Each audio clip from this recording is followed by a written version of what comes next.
sports fans, and welcome to another edition of NDB Media's Sports Talk with the Guys, home of the Monday morning quarterbacks on Saturday. Yes, ladies and gentlemen, good morning, and thank you for joining us. It is a glorious, glorious Saturday morning. Today is March 25th, 2023, and it is absolutely awesome. The Monday morning quarterbacks are live, and no one is safe while we troll the digital airwaves. Join us as we discuss the latest news in the world of sports and review the events of the past week. No fantasy sports here. We keep it real. And as such, we kill brain cells. Hell, we might as well be. No, we are the purveyors of the zombie apocalypse. You have been warned. We are repetitive and redundant. We have no peers. We are the internet's ongoing traffic wreck. Don't get on the freeway. Don't even go out. Just tune it in and you can gawk all you want. Hell, we carry more water for sports than DEPOENDS can handle, or was that DEPOENDS? I don't know. I was almighty setting up the episode, but thank you for joining us. It is absolutely glorious, and thank you for your patience as we get this program going and blowing. So, welcome. Good morning, engineer. Thank you and everyone else for joining us. It is a glorious morning, trying to get everything going. Scorekeeper was unable to locate his keys this morning. And for 20 minutes, he was a failure. He was unable to locate his keys. Had to find the backup keys so I could get out here. I thought of breaking in to my garage, but no, we fixed the door. Not that we were breakable before, but yeah, door's fixed. So I was going to do the old Indiana Jones. I'm like, no, I can't. Hurt the neck and the back and me. So can't have any of that. It's too damn early. But once again, good morning, ladies and gentlemen, and thank you for joining us. We are off and we are running today. So we ask for a bit of patience as we make sure we get everything going.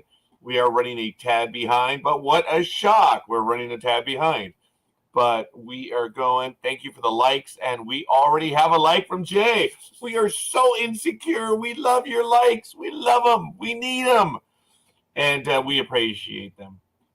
So as we get going this morning, I just want to, it's 41 degrees. Doesn't really feel like it today. I do have the heater going in the garage. And it's not too bad. Usually when it's about 37, I'm actually freezing. Don't even have my jacket on right now. Go figure. It's 41 degrees. It's going to get to a high of 64. And it's going to be an overnight low of 41. And I'm already getting a few messages this morning. So let me check out and see what they are. Of course, I'm going to interrupt everything to see what's going on. And let me see what the messages are. Let me see. Oh, if I were on my profile, it would be a lot easier, but I am not. I was on Sports Talk with the Guys for some reason. Let me head on over to my personal one and see the scurrilous messages that I'm receiving right now. None. I don't know. What's going on? Ooh, I got a like in there. Oh, let me see. What did she say? I don't know. Aisha sent me a message. I can't read it. I'm unable to. There's a work-related joke in there, but I'm going to let it go for the time being. I really am unable to see it right now. That's funny. But all right, maybe I just got a like. I don't know. But hey, it is what it is. Continuing. Today, it's humidity is actually 91% right now. Oh, that's probably why it's a little warmer. So, I don't know. Pressure's 30.12 inches. Visibility is 10 miles. Sun is up in about 31 minutes at 6:48 a.m. Did I do that right? 31 plus 9 is 38. No! In about 41 minutes. Oh, wait a minute. I said 38. I don't know. In 38 minutes, sunrise in this area. It's going to be setting at 7:06 p.m. When I was up in Alaska, it was daylight at 9:37 when I arrived. At 9:37 p.m., it was still daylight. And then, I think about the time I left, it was at 10:37 still daylight. It was absolutely crazy. Just crazy. So who joined me this morning? Aisha, don't seem to be able to join you today. I don't understand why. Aisha, come on in. Oh, you may need a link. Hold on. I'm sorry. Look, it's a disaster this morning. You shouldn't be shocked. Hold on. Let me get the link, and we'll see if we can get going. Good morning, Grandpa. How are you? Hola. Actually, there's Hola. There's more to it, but oh,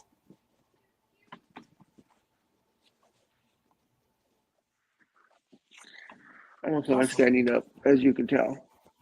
Hey, whatever works this morning, man. Aisha, I just put the link in the Sports Talk with the Guys chat, and folks, I'm going to put it on the NDB Media group page. But congratulations, Big Dog. How is it being? Oh, look, we're already getting love in the chat room. Wow, let me see. Oh. Did you enjoy the movie Coffee? John Wick 4. I was asked several times, am I going to go see John Wick? I don't know. Let me see if my next appointment will allow me to go see it. And this was one of the funnier ones. I had an appointment set up for extremely late. I said, can we come in earlier? Well, I don't know. Were you able to schedule an appointment earlier? I mean, what the fuck? How goddamn hard is it? I mean, people believe that I'm just watching Star Trek porn. I was talking about you this weekend, Big Dog, when I said that. I said I used to always say that I would watch my porn, which is Star Trek. And you said, no, Scorekeeper, there is Star Trek porn. Mm-hmm. Sadly, I found it. No, go ahead. And how was it? Oh, I was out. Was it a cinematic experience? Oh, Big Dog, it was horridly disgusting, which I don't know if I was stuttering right there, but it was something that I will not circumscribe to the interpretation of the incident. Ooh, that was good. That was a Star Trek 2 quote. I worked that one in there. Wow. That's sad. I know the script by memory. Horribly sad. Do you know any movies by memory, Big Dog? Yeah, you may know one or two. Yeah. So back to the Star Trek porn. So you didn't enjoy it? No, I was out after about 3 seconds. Was the story the premise of looking for the black hole in Uranus? I actually don't remember, Big Dog. All kidding aside, it was about the time I first mentioned this, like 10, 12 years ago, and I looked it up, and sure enough, it's progressed since then. I'm sure it's in HD now. Oh, definitely 4K, 8K, maybe even 8K. Oh, right. Good morning, everyone. Aisha, hopefully you are. I'm sorry. No, I'm just saying what's up. I'm acknowledging people. I like the first 3 movies. You'll enjoy this one. I wouldn't recommend seeing this movie if you haven't seen the previous ones. Well, that is true. There you go, folks. That is each one, cool. Each one follows the previous. It picks up where the previous one leaves off. So all these 4 pictures that have now that encompasses John Wick, it all takes place within days of one another. So you definitely have to have watched 1 through 3 in order, and to get to 4. I'm going to invite my Dodger fan, Raider fan buddy. He made the mistake of posting right now, so he's awake. I know he probably can't because no, not him. But come join us live. What's up, Aisha?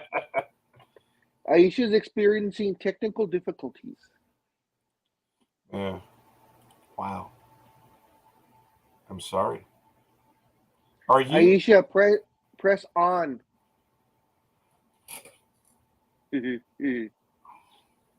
Wow. All right. Well, fair enough, I suppose. There's one more post that I have to do this morning, and that's in the Sports Talk with the Guy. But Facebook is being stupid this morning, which is kind of like a misnomer if you think about it. It tends to be stupid all the time.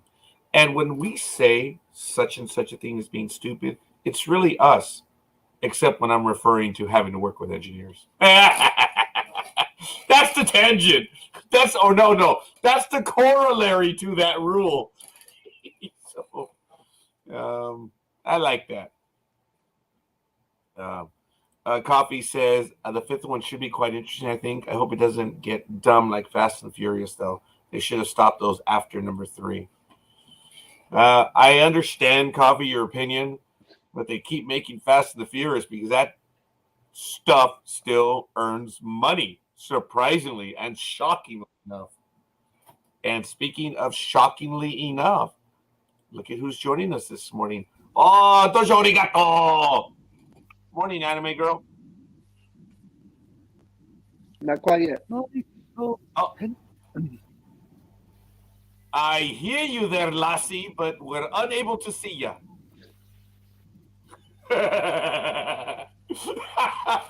Hey, it's a good corollary. I have to cover myself. I noticed that when it comes to ridiculing certain things, that sharpness returns. You know, Big Dog, I've been told by several people that I've been losing the edge, so I had to turn in my wings. Oh, sorry, that was a Maverick thing. But I've been told that I'm not as sharp as I was before, Big Dog. But whenever I think of dealing with the past, the anger and the hatred comes back fast. That's usually what happens. There she is. Morning! Good morning. Don't know if you can hear me because this thing seems to be playing up today. Yeah, we can hear you. Oh, that's okay then. You know what? I'm starting to have difficulty with my voice. My coffee is ready. I need to pick up my coffee. I'm good. Oh, my cup of Joe! Son of a witch. I'm getting my cup. Oh my God. Sorry. I should have. Damn it. I can't reach for the video now. Looks like he has to go to the bathroom. We're going to get I coffee. got it.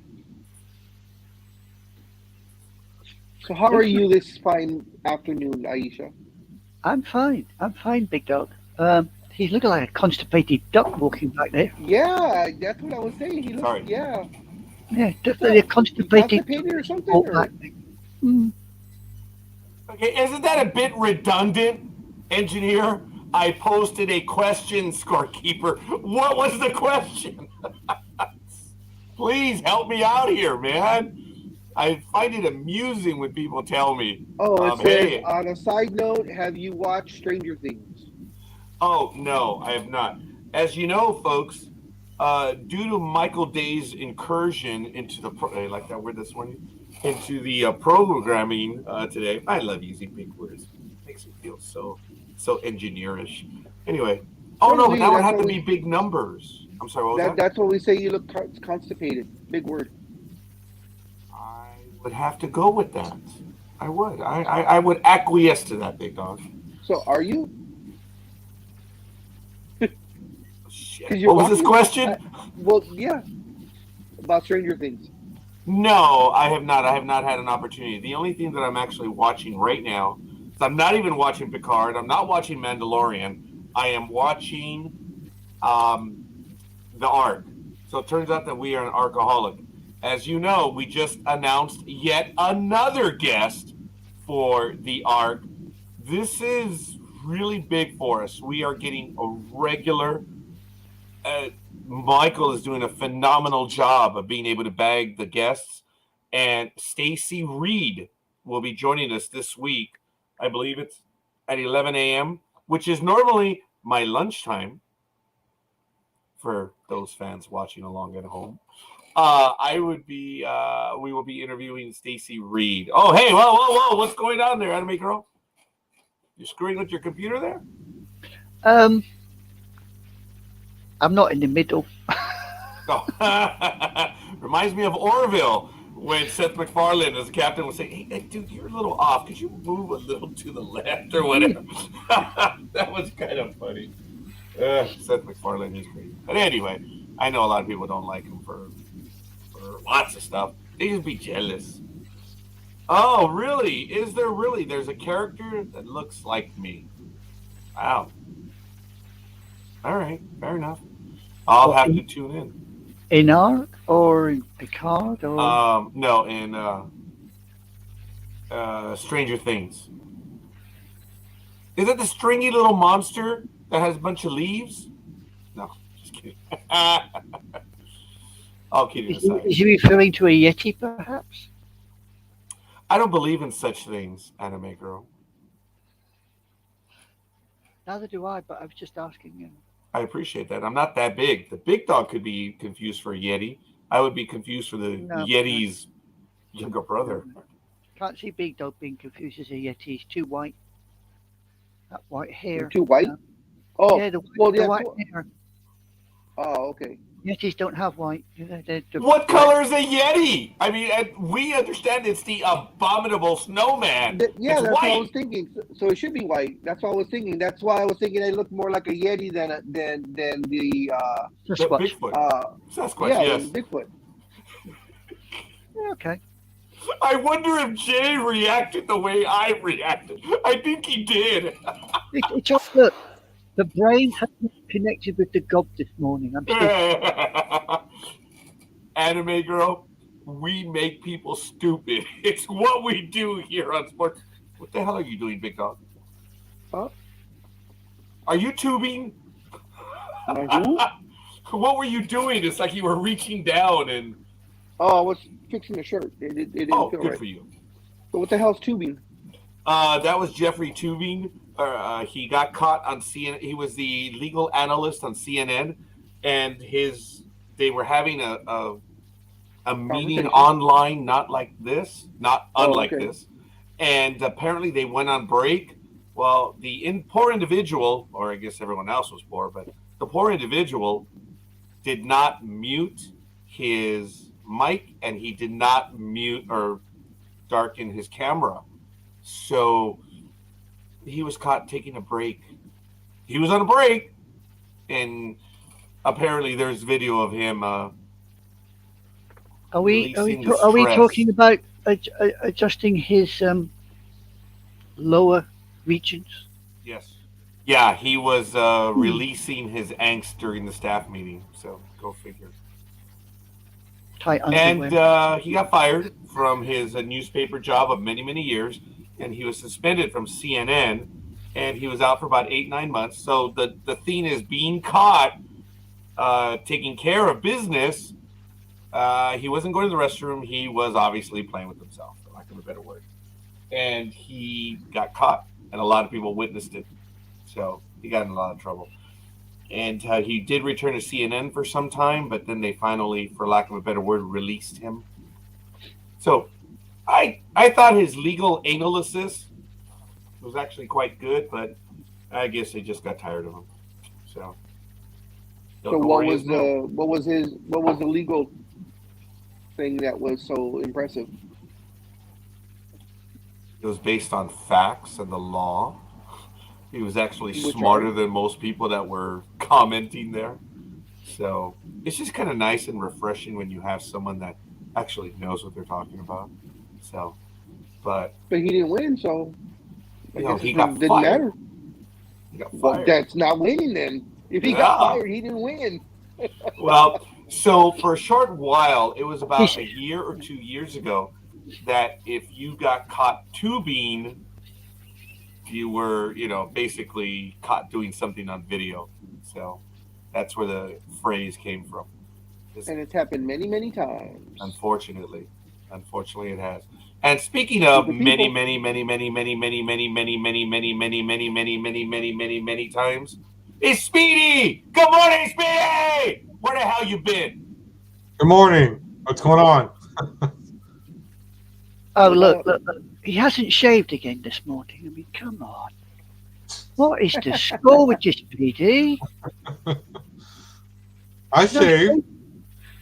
Yeah, I mean, I look like it, but, Which bit? You missed your top lip. Definitely missed your top lip. The old chin there looks like it's fuzzy. So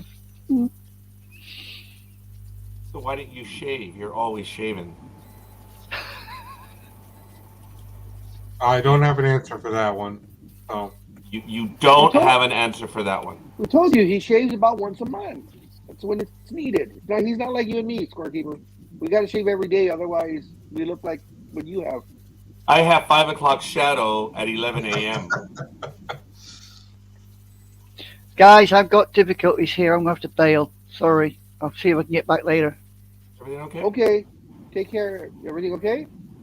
Yeah, the computer's playing up. It's decided to say go away.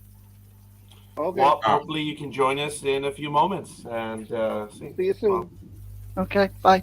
thanks, anime girl. Hopefully the Live long and computer is. Oh, yeah. Peace and long life. Dojo arigato. Yeah, she might be stuck with us if the computer's not working. So sorry, Aisha. So that's what I thought was happening when I first came in, because your words kept repeating. I was like, is there something wrong with the Scorekeeper's words audio? always repeat. Yeah, Words always that's repeat, don't what worry I about it. thought. that's not true. I resent that. That's not true. I resent that. That's not true. I resent that. Do I need to repeat it more times? Any more times? No, I heard you the first time. Okay, All for right. you, just, you I know. heard him for 3 times. Did Yeah. Aisha? Did she freeze or is she still there? Um, Oh, I think I she's guess frozen. she's frozen. Yeah, she's All right. Yeah, frozen. she's frozen. We'll go Definitely ahead and frozen. remove her for There's right now. okay now. Yeah, boy, her Yeah, network's that- horrible then. Yeah, must Yeah. have bad internet.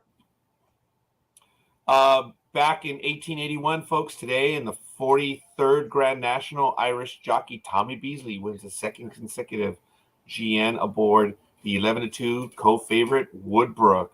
Hell, even gets better. Back in 1985, professional George Foreman weds Mary Martley.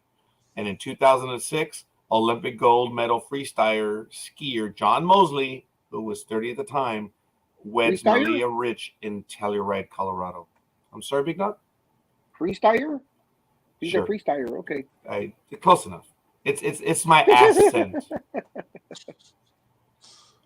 It's at what is it? Albanian? What are you now?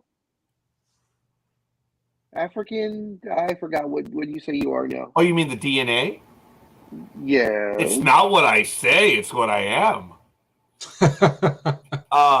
I don't believe I have Albanian. I do have I am 3% Senegalese and 3% Bantu from Africa. I am 7% English. I am Norman. I am actually 52% from the Iberian Peninsula, which would make me Spanish. And I'm like 38%, and I haven't done the math, so screw all of you.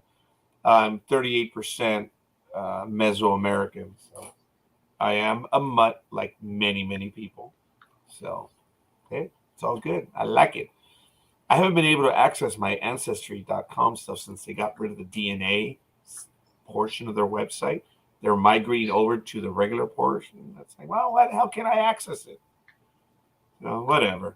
Hey, it is what it is. Coffee says, I don't like shaving. I look like I am 15 years old when I do. Wow. Good for you, Coffee.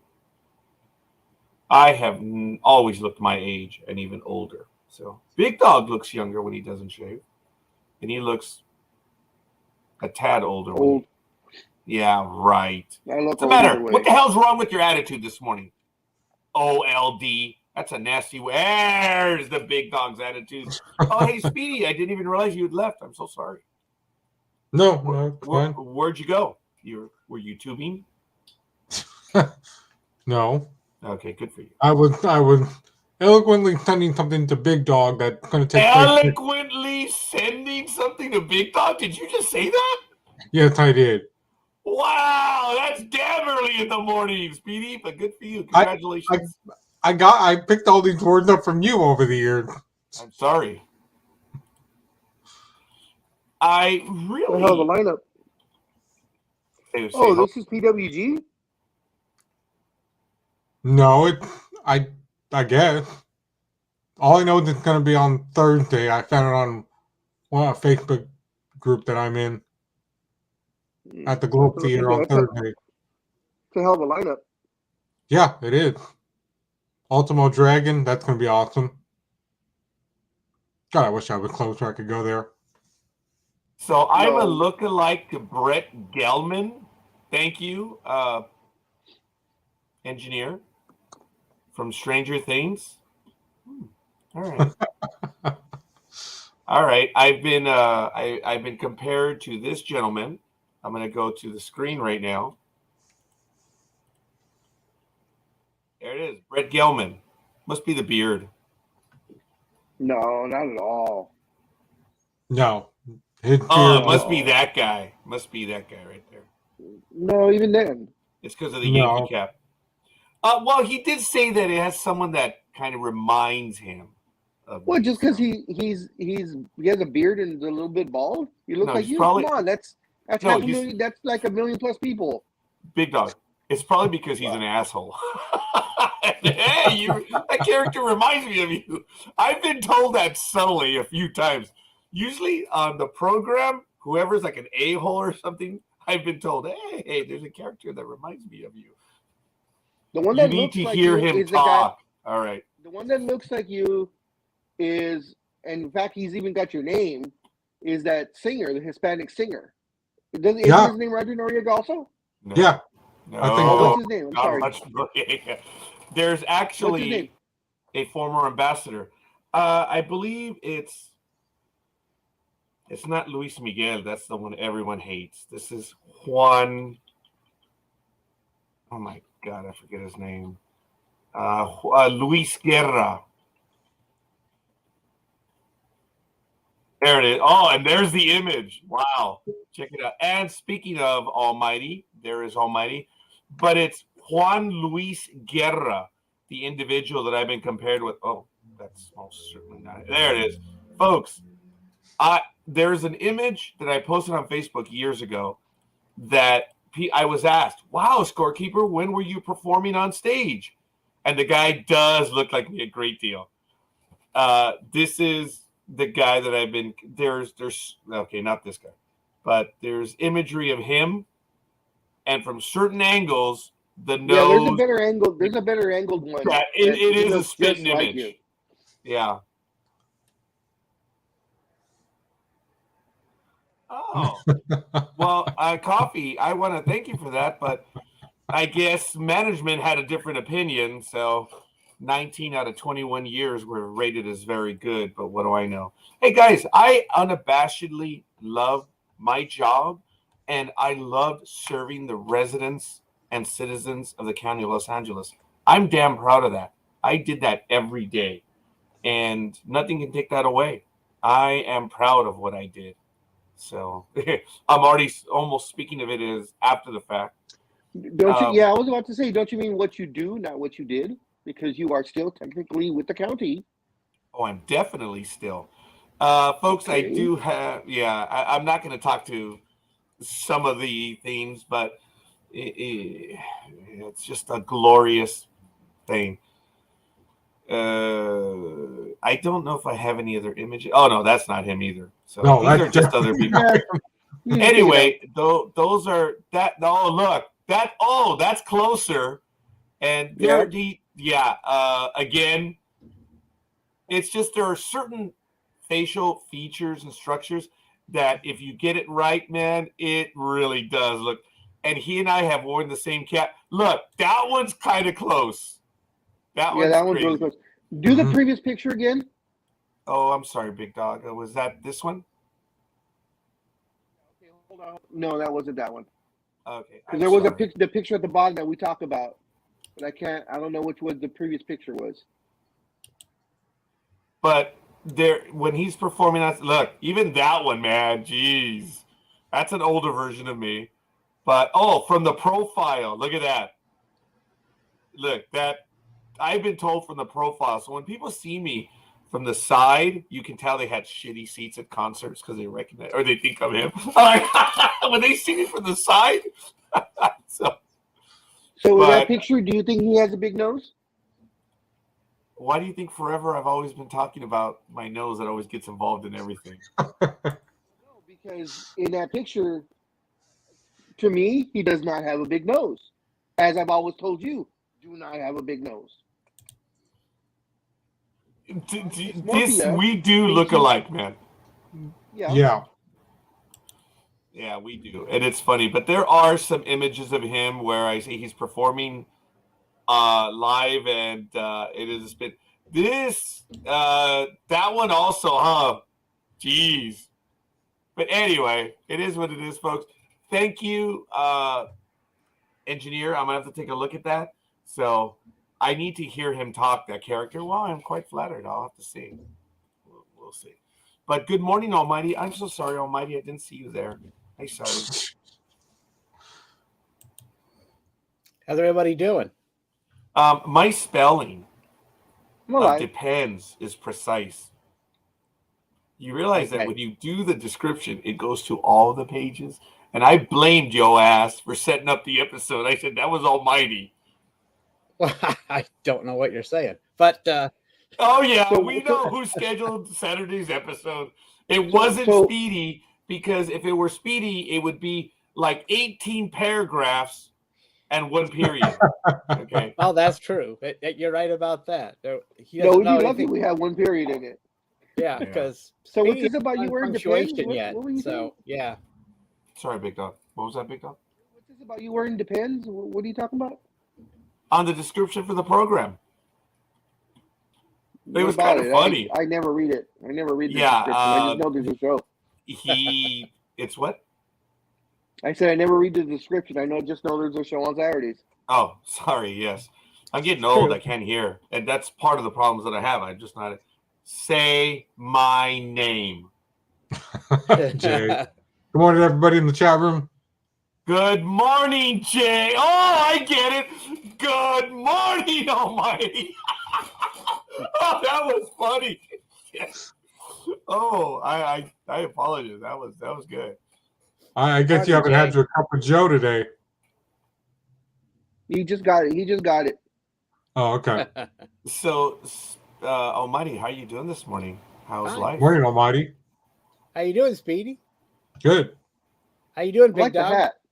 I Thank like you. your hat. Yeah. How you doing, Scorekeeper? Tired as fuck, but I hear and I present.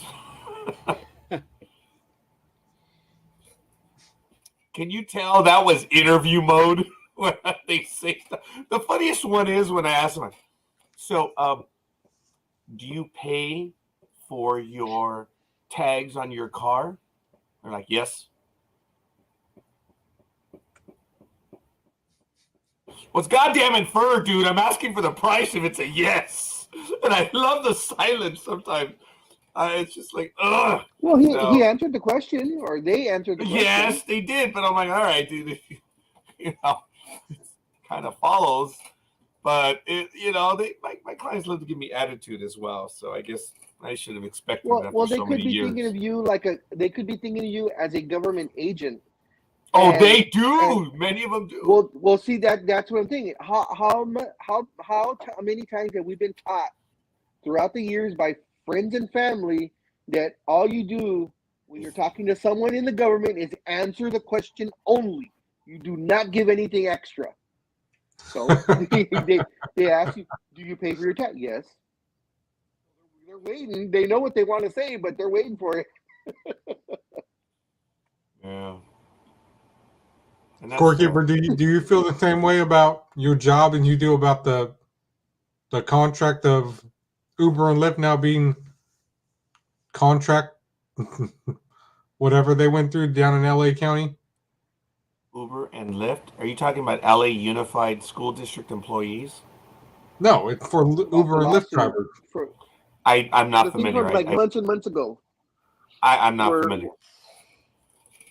where the Uber and Lyft didn't get their way, so now they have to pay more. I am, folks. This is a certain time where I'm asked quite a bit, and I'm like, sorry, I'm a little narrow in my thinking right now. So, I like Jay. I just got it, and I would have to look into it. So, I really don't know.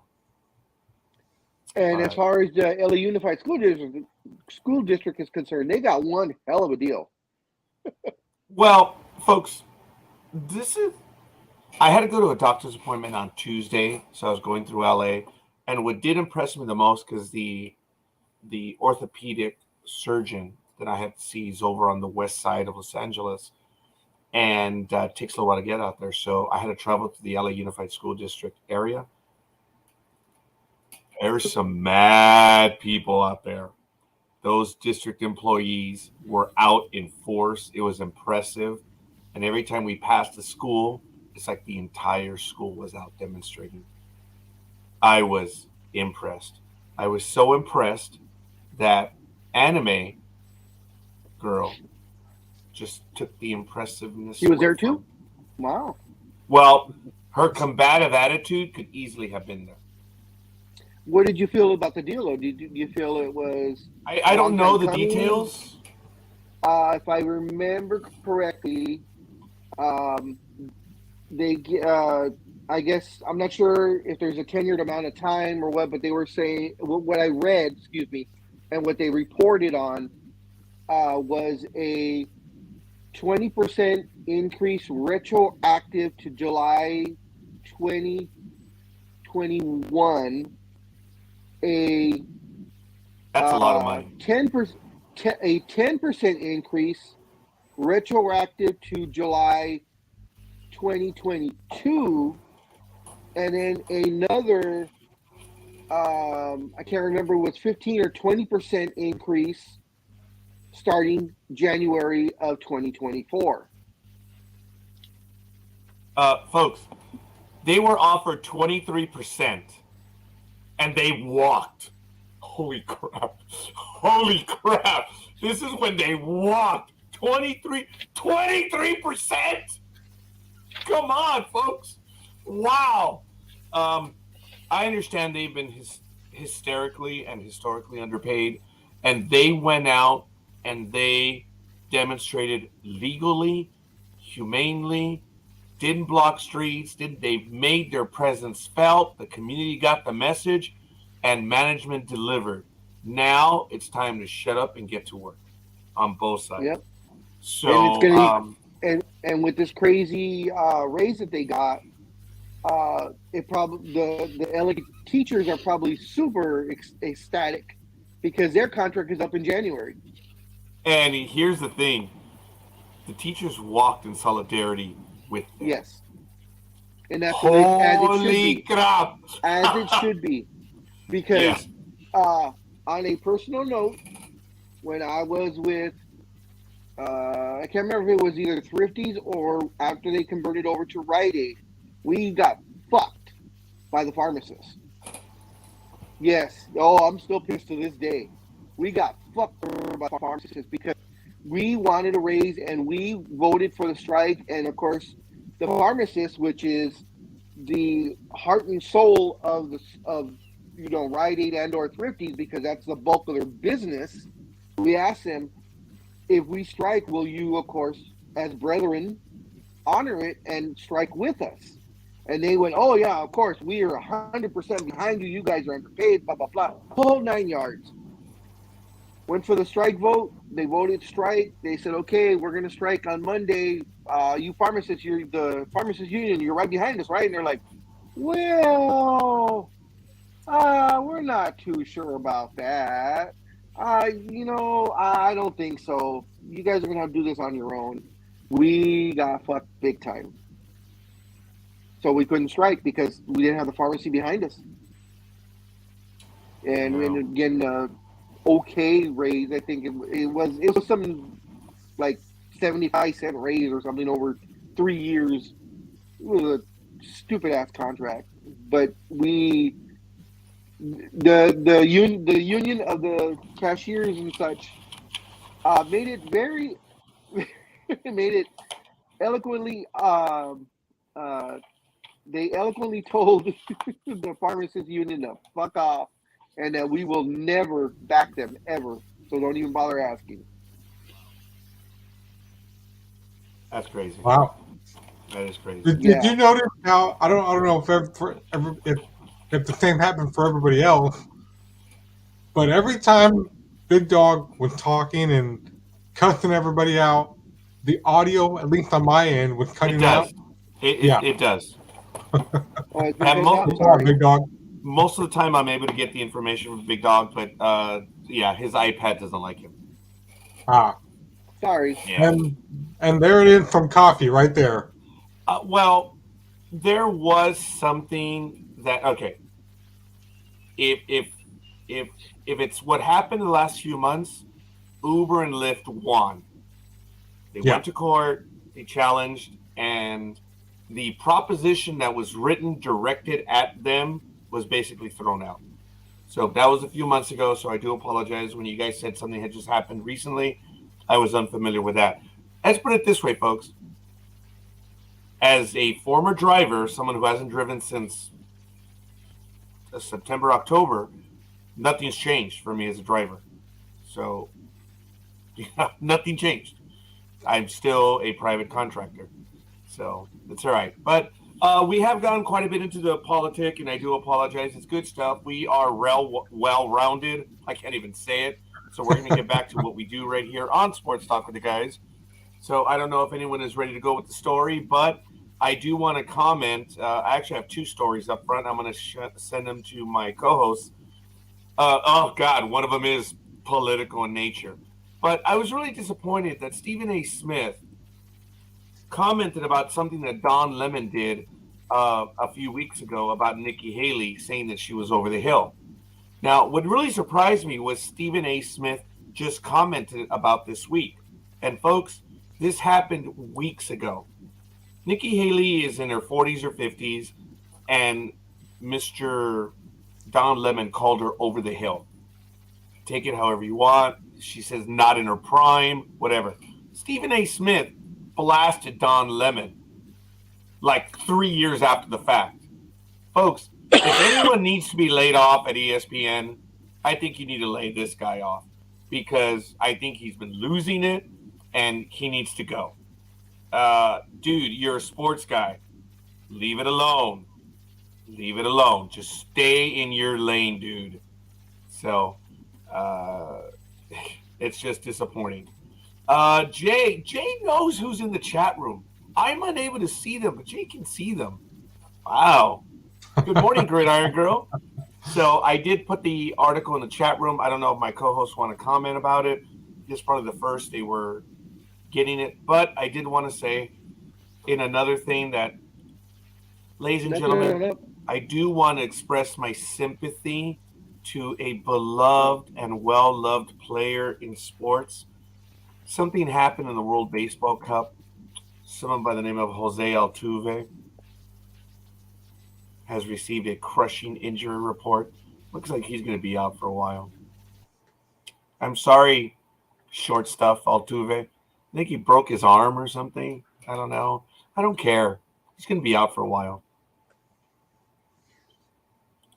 Call karma, pal. Call karma. So, yeah. That's all I have to get going right now. Big Dog, what would you like to get to this morning? There's a couple of articles, but the first one I will be congratulating Scorekeeper on, as his storied Yankees have, of course, come out on top once again. Forbes has come out with their baseball list. They didn't come out with all the sports, which I'm waiting for, so it's probably forthcoming. But the Yankees have come out, and they are the number one valued team, and I'm pretty sure this is in all of sports. And they took a humongous increase or jump money-wise of what they are worth, because the Yankees are valued. Get this, I don't know if you read this, Roger, heard about it, but get this: you guys are valued at $7.1 billion. And folks, that's just the team. There's nothing else. That is just the team. I don't believe they're the most valued. I believe Manchester United is Last year. Manchester United was like fourth. Oh, so this behind- is the overall numbers. Okay. Well, I mean, this last or the last time they did a entire teams franchises list, which came out last year. This one that just came out is dated March 23rd, but it's only baseball. So I'm waiting for the actual big list. But baseball wise, you guys are 7.1, and you guys have been number one, the number one valued team. It's either you or the Cowboys, always in the world, for the last 5 to 10 years at least. But the Yankees are one at 7.1 billion. The Dodgers are second at 4.8 billion. Then it is your arch nemesis, the Boston Red Sox, third at 4.5 billion. The Cubs at 4.1 billion. That one's surprising. The Giants came in fifth at 3.7 billion.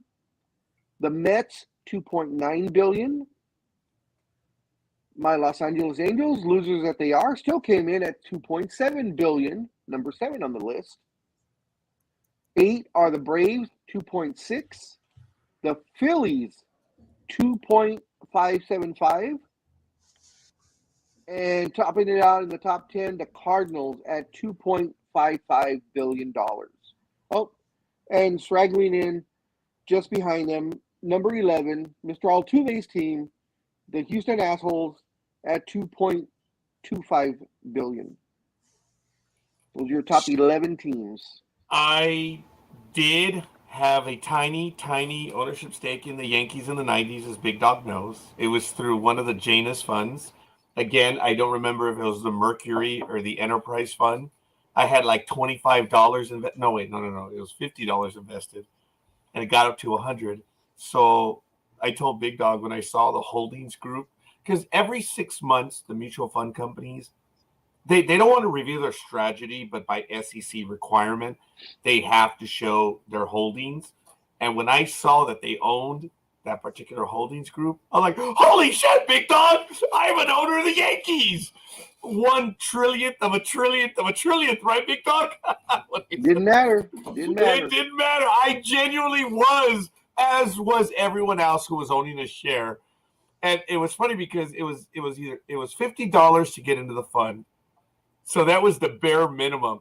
And this was like a $7 billion fund invested in many things. So do the math. That's what I told Big Dog. I'm 1/1,000,000,000 of a trillionth of an owner. And it was for a little while, but after about a year, they switched their holdings, and I quietly went back into non-ownership. So At least you didn't own a stake in the Sox. But are they privately owned or are they public?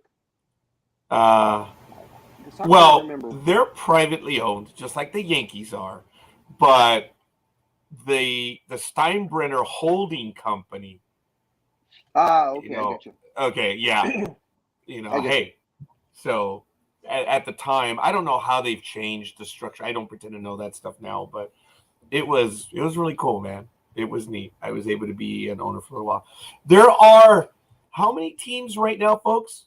There's a little bit of trivia. How many teams 30, can 32? you own a public share of? Remember, the Cleveland Indians are one of them. I believe Atlanta, because they were owned by Turner Network. You could actually, yeah.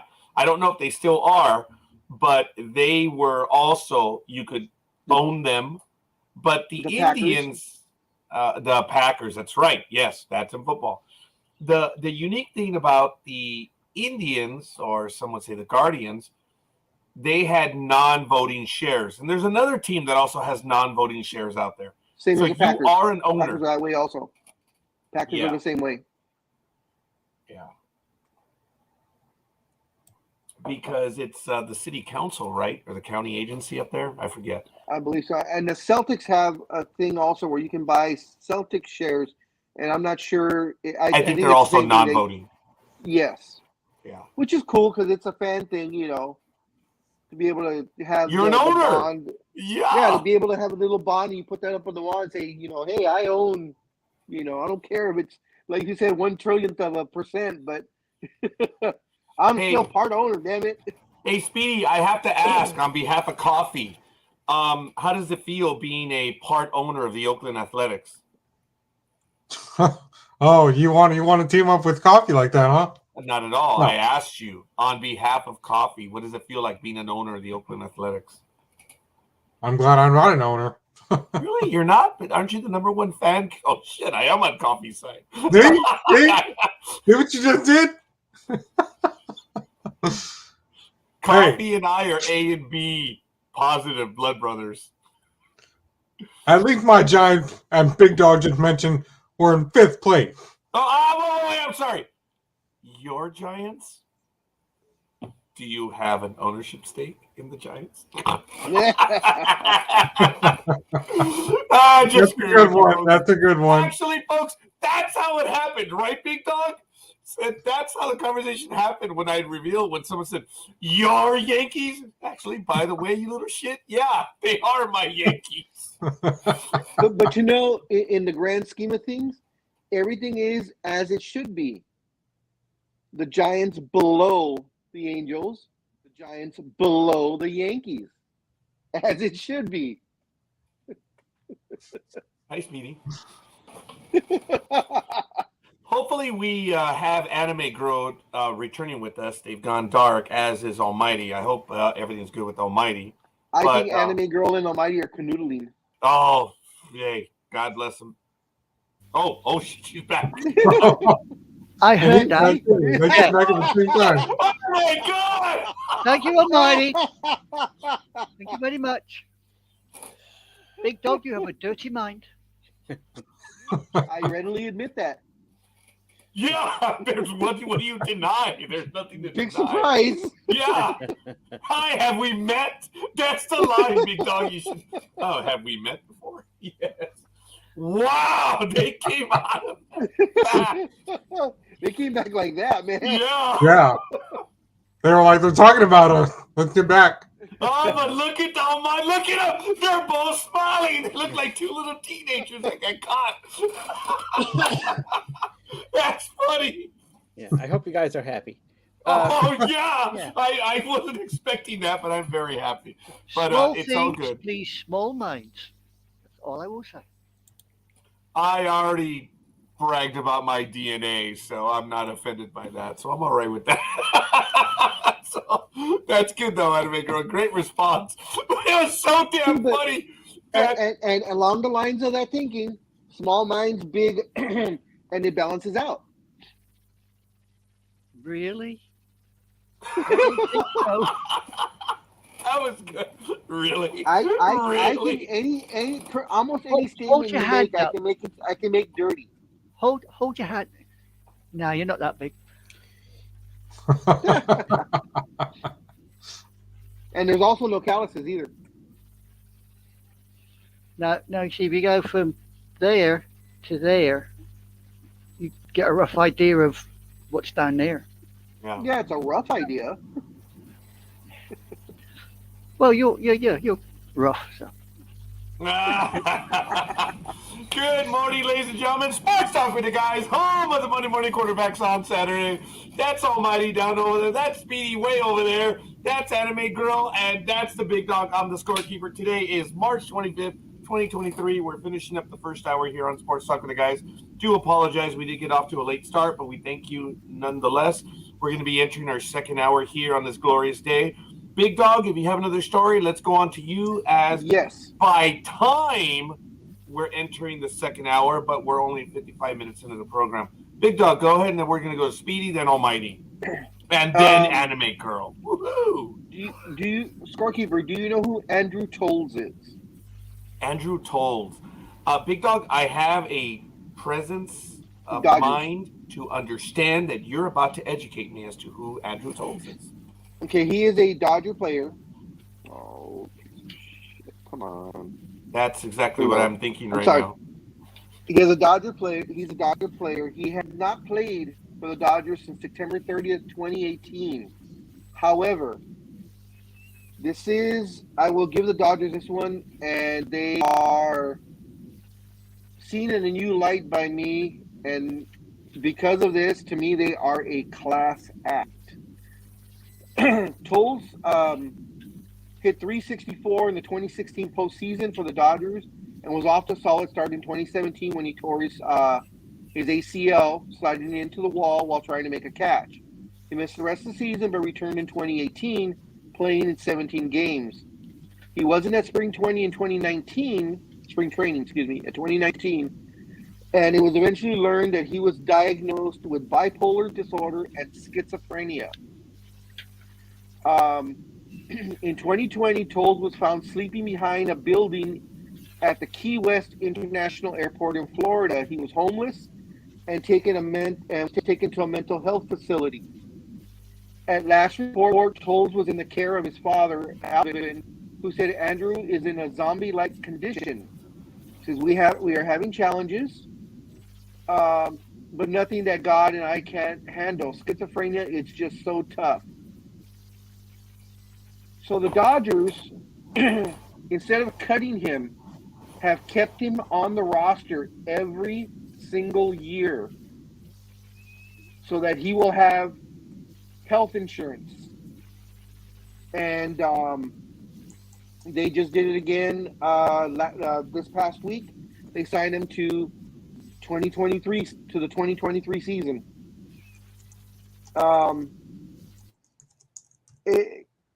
It's crazy that they're doing this, to make sure that he gets the proper help that he needs. That they're signing this guy who, by all accounts, the Dodgers could say, "Hey, you're not playing for us. We're sorry that you have this problem. It's a mental problem, but business is business." And then they're signing him to a contract every year just to make sure he has his medical insurance so he can get his prescriptions and the right mental health care for him. To help the dad out to make sure he can get everything that he gets. So I was very touched by this, and I was pleasantly surprised that the Dodgers or any organization that would do something like this would go out of their way for someone that they don't have to. Big Dog, it's always surprising, especially in the world that we know of corporations and what they do and how readily they make these business decisions. It is always a surprise because oftentimes we just don't learn about these stories. And I will readily acquiesce with you, Big Dog, on being surprised. I am genuinely surprised. Major League Baseball teams, unlike other, and I cannot speak for hockey, but I can speak for what, and Big Dog can, for what the NBA has done for particular players, particular teams for particular players. And it's actually not even teams, it's owners, more than likely, for particular players. But when it comes to baseball, folks, even though I'm wearing a Dodger cap right now, and I do want to thank Michael for giving me this Dodger cap, which actually fits my big head and, my big hands, you can tell. But anyway, the Dodger organization as of late it's nice to know. It genuinely is. It's not corporate benevolence. It is humanity. And it is genuinely surprising, but it is a good thing. When you look at the genuine cost that the team is expending, it's nothing. You can't even measure how much it costs. And yet for this young man, it is the individual's life. And it is a damn good thing that the Dodgers have done it. And it changes your attitude, doesn't it, Big Dog? Fox would never have done anything like this. Hell no. Yeah. And hopefully we get Almighty back. Or maybe he was disgusted by the Dodger comments and the love affair that we had with the Dodgers right now. So hopefully it wasn't that. But yeah, it is really cool. I did put an article from the LA Times regarding that in the chat room as well as in the private chat. So if our hosts want to catch up on that's where I got it. That's where I got it from the Times. And I Yeah, did not see that one. Go ahead, Anime Girl. I just dropped something in the private chat that you might want to reference Aaron Rodgers. Yeah. Oh, Yeah. okay. We will get to that. Speed. We'll get to that next. Speedy, your comments on the Dodger story, and then Anime Girl. Yeah, that's a very, respectable thing for them to do, as with everything else, because, think of it like this. Over the years, everybody knows I watch all the cop shows, especially the main reality show Cop, and they're like, let me help you out. Let me check you into rehab, since that's what you're supposed to do from your probation officer. And sometimes they've been like, no, you're not taking me to rehab. I'd rather go to jail. And the cops are like, wait, what? You'd rather go to jail than go to rehab? We're trying to help you. No, I will go to jail, and I'll talk with my PO at a later date. And they're like, okay, well, fine. We tried to help you. Then they get a bigger thing from the judge, which doesn't help their case at all. If that were me, I would gladly take the help and go to rehab, which a lot of athletes have done. The thing with that though is all those people that have mental problems like that are usually homeless, unfortunately, and being in rehab, you have to go by the rules. And a lot of those people do not want to be told what to do because they're used to being on the street all the time. So they'd rather go to jail where they know they're going to get 3 meals, a cot, a blanket, and they're going to be warm. And to them, that is much better than going into rehab to get cleaned up, which is, of course, on the be-all, end-all is what they need to have done. But the thing is, they don't want it yet. You have to want to get clean. If you don't want it, you can go to rehab 20 times, and it's not going to work because you're not ready for it. You have to be ready for it, unfortunately. Yeah. Anime Girl. Well, it's nice of them to do that for a guy. The question you got to ask is how long are they going to be prepared to do it?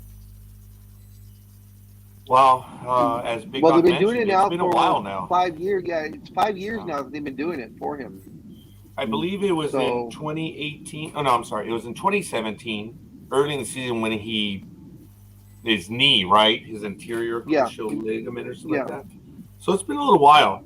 You would have think that a year and a half to recover from a pitcher is a year and a half. You would think that a position player would be that or a little bit less. But as Big Dog mentioned, there's a little more to it. The entire medical situation. So they've been doing it. I couldn't see a football team doing that. Could you? I couldn't see a lot of teams doing it. Yeah, same here. No, somebody like the Cowboys, I couldn't see the Cowboys doing that, or even the Green Bay doing that. They'd step back after about a year and say, "Sorry, you're on your own." There was, and we're going to get to the story that Anime Girl had right now. And the only thing that I would add to this is that the team that I cheer for the most, the Yankees, is one that it is very rare. Well, not as of late anymore, but when George Steinbrenner was alive, George treated his management staff, his players, pretty bad, the public ones. And even the ones that we didn't know about, they'll tell you horror stories. But a lot of them did not rip the Yankees or even George Steinbrenner publicly.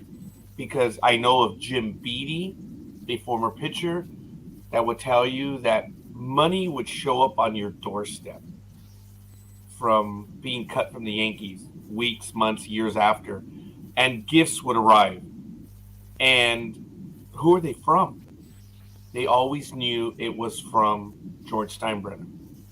George Steinbrenner, in many ways, was a horrid, wretched man, the way he dealt with you in public, but he was loyal to many of his people. Not to everyone, because some players would say, well, he didn't do that, but George Steinbrenner was famous for helping some of his well-known talent, and every now and then the stories would get out. And the only reason why they found out about this is because the players were pressed. Dude, he treated you like crap. Why don't you want to comment? And they wouldn't say a word. Now, times have changed. It's not the same ownership group, but I did know the stories that Steinbrenner would do stuff, but not like this story. I'm sure there's a Steinbrenner Yankee story, but as of late, no. This. I'm glad you shared it with us, Big Dog. Someone got a message. Yeah, I did. Not me. So, if there's nothing else on that one, I want to get to the next story. Sorry about that. Anime Girl, why don't you lead off on this story that you brought to us this morning right now? Well, it seems that the Aaron Rodgers has been finally bought. And they're accusing the team that's bought him for selling their soul to get him. I don't understand that. I mean, why? They want to progress. They want to get the best, so it's going to cost, isn't it? What do you think?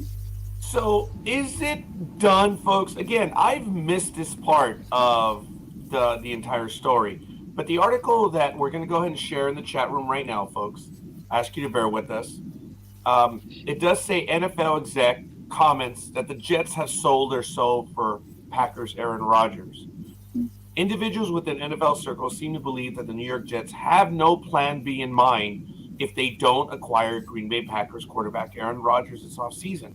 This was a story that was published on Friday, and a longtime personal executive told ESPN's Rich Cimini that the Jets front office and ownership are just intoxicated with Rodgers this spring.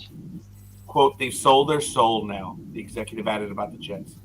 Even before Rodgers confirmed during an appearance on the Pat McAfee show earlier this month that he intends to play for the Jets later this year, it was reported that he had supplied Gang Green with, quote, a wish list of free agents he'd like to pursue and acquire that included former Packers wide receiver Adam Lazard and free agent Odell Beckham. The Giants have since signed Lazard and reportedly have a very real interest in Beckham, although some have suggested the club may not be able to afford the three-time Pro Bowl selection based on his alleged salary demands. Quote, I'm not saying Beckham wouldn't have a role. He's still talented, but I don't know what baggage he's bringing, the personal executive said. He used to have that diva mentality. He's toned it down, or maturity happened along the way. But I don't see him as a $10 million or $12 million player. So, is it done? I don't know. No. Okay.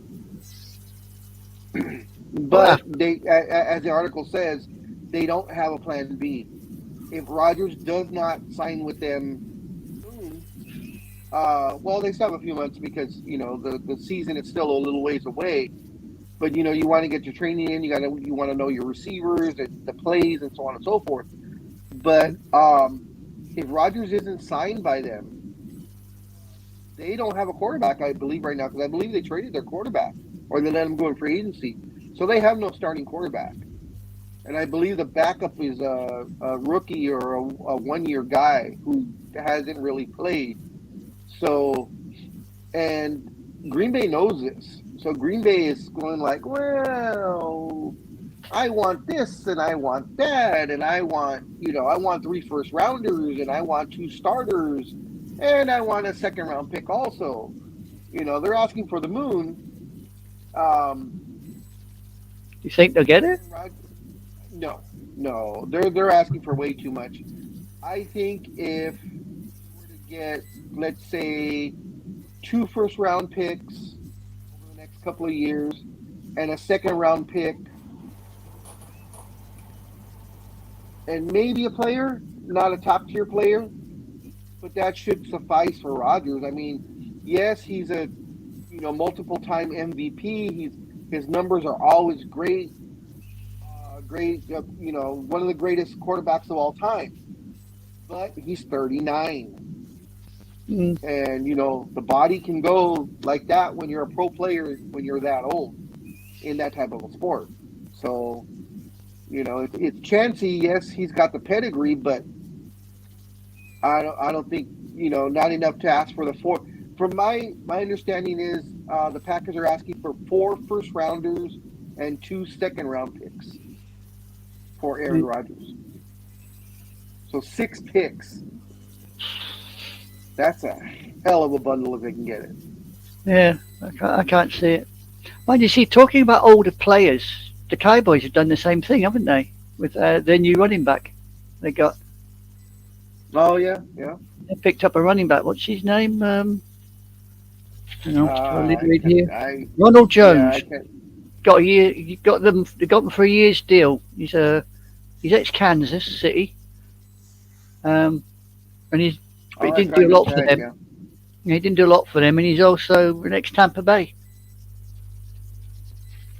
So they've got him for a year. So they seem to be hoping for a lot, because Ezekiel's gone now, isn't he? Yeah, Zeke's gone.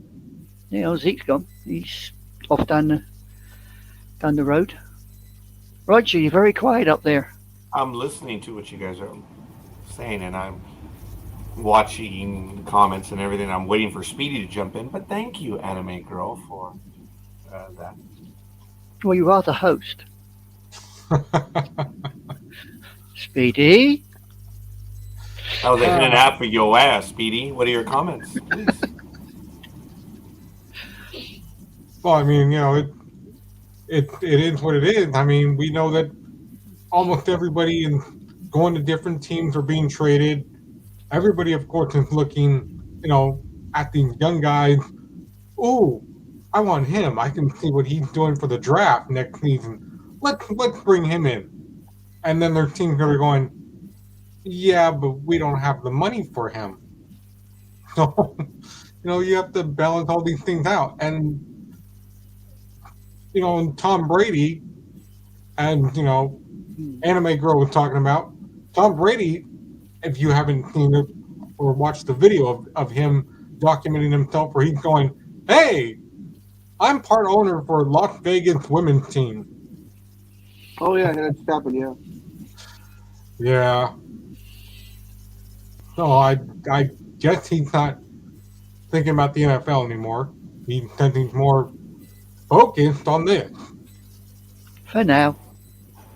For now. Folks, what I don't like about this situation, and it's immaterial of what Big Dog shared with us on what they're asking for.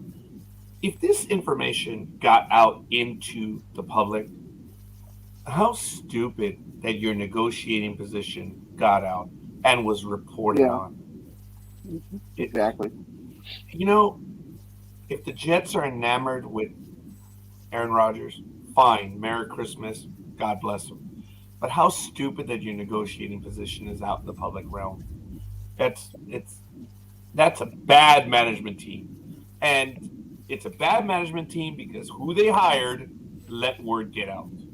That's a problem. You think it was done on purpose? Well, you actually, Anime Girl, thank you for asking that. But when you cut me off guard and said, hey, I'm quiet. No, not at all. No, it's interesting that you would ask me that.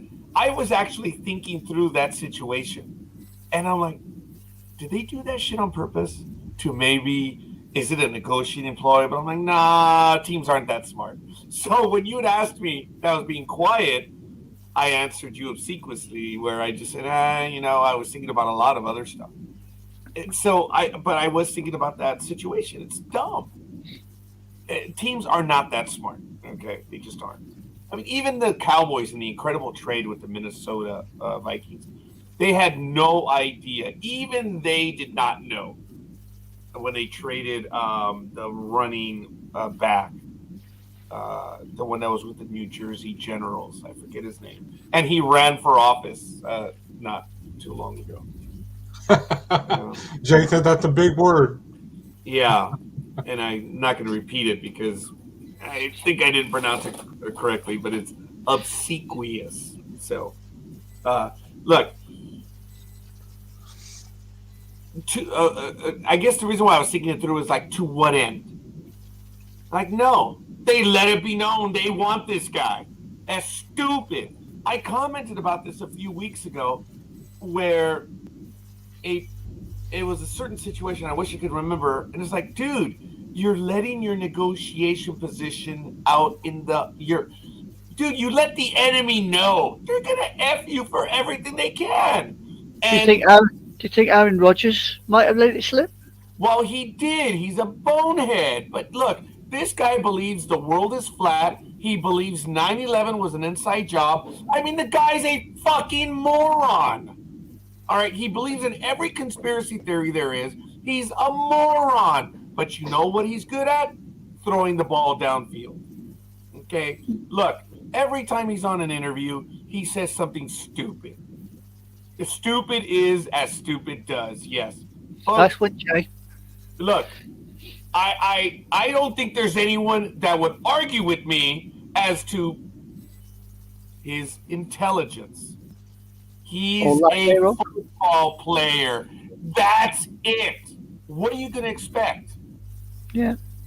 Okay? Look, the couch potato years ago said, what do these guys major in? Basket weaving. For goodness sakes, they don't have doctorates. They don't have master's degrees. They get through college to play football. And God bless them, most of them graduate. But we expect things from them. So, look, okay, anyway. All right, to go on. Aaron, you need to shut up. But if you do want to play with this team, you revealed it. You put that team in a bad situation. So, No, I think the Jets did that to themselves because when he announced that I want to play for the Jets, I intend to play for the Jets, what the Jets should have immediately done, instead of saying, yeah, we're working on a trade, they should have said, well, we're weighing all our options. Of course, we would love to have someone, with the pedigree of Aaron Rodgers on our team, but that hasn't happened. So we're still negotiating with all the free agents. Aaron Rodgers may or may not work into our plans. We'll wait and see. And that would have squashed it right then and there. But no, the idiots that are with the Jets management were like, yeah, we want him. What's it gonna take? Of course, you're gonna ask for the moon if you're the Packers. As well you should. Bad PR all round. Exactly. Yeah. I was just going to say that. See, that's why Big Dog should be PR for most, if not all, sports. Thank you. You would immediately go to them and go, reveal your hand. Yeah, You never exactly. reveal your hand. That would be like me going, hey, don't tell the scorekeeper, but I've got an 8 right here, Big Dog. And then you turn around and tell him, why did you do that? He didn't know I had an 8 card up my sleeve. Because you open your big fat mouth, and this is what he's done in that JZ in the chat room. He won't shut up. Speaking of not being able to shut up, I have to interrupt, because I won't shut up. But in this analogy, who's the one that has the big fat mouth, Speedy? I'm just curious. Who's the one that has the big fat mouth in your story? For me, it's the Jets. Oh, well, okay. Well, yes, yeah. And folks, Yeah. I don't pretend to know what the Jets have commented, and that's why I want to phrase my answer with that. I don't know what the Jets have done. We are going by this story, and going with the story, it is an unnamed source, another executive that's surmising stuff. But it is out there in the blogosphere. Everyone is talking about it. They're trying to make it happen. So I don't pretend to know what the Jets have said and what have not said. But yes, it is out there. So I just think it's bad that it did get out. Look at what the Big Dog said. There's nothing to argue. It is what it is. Did you guys want to add any more to that? Anime Girl, and then maybe SB. Oh, No, Big Dog. I'm sorry. Go ahead. Go Ahead, Big Dog. Yeah, the Jets are idiots. Because all they had to have said, like I said, Aaron Rodgers said what he said. All they just had to say was, we're working on something. It may or may not be Aaron Rodgers. It may be someone else. And the Packers were, were smart to say, okay, now that the Jets came out and said, yeah, we want Aaron Rodgers. Yeah, we want him. Of course, they're hell. This is what I want back. And I guess I will add this.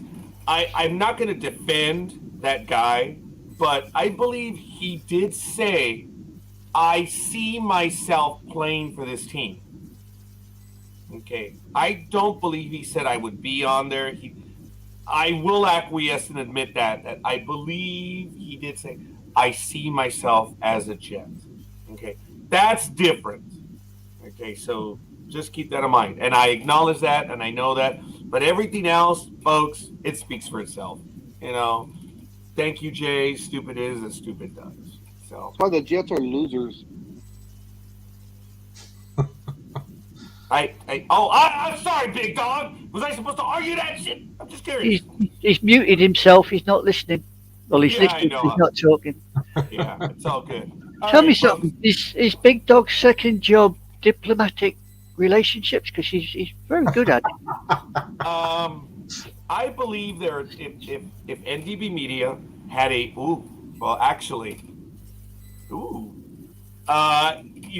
okay. He might be Big on. Dog would be an operational manager. Big Dog. He would be. Where's Roz? Is Roz here? Okay, she's not. Roz in the NDB Media Jedi.tax role, she's more akin to PR. So it's kind of interesting. She's the marketing maven, and she has a PR role with the organization. That's why when people said right now, would Big Dog have that? I was like, hey, as far as NDB, shit, I can't say that.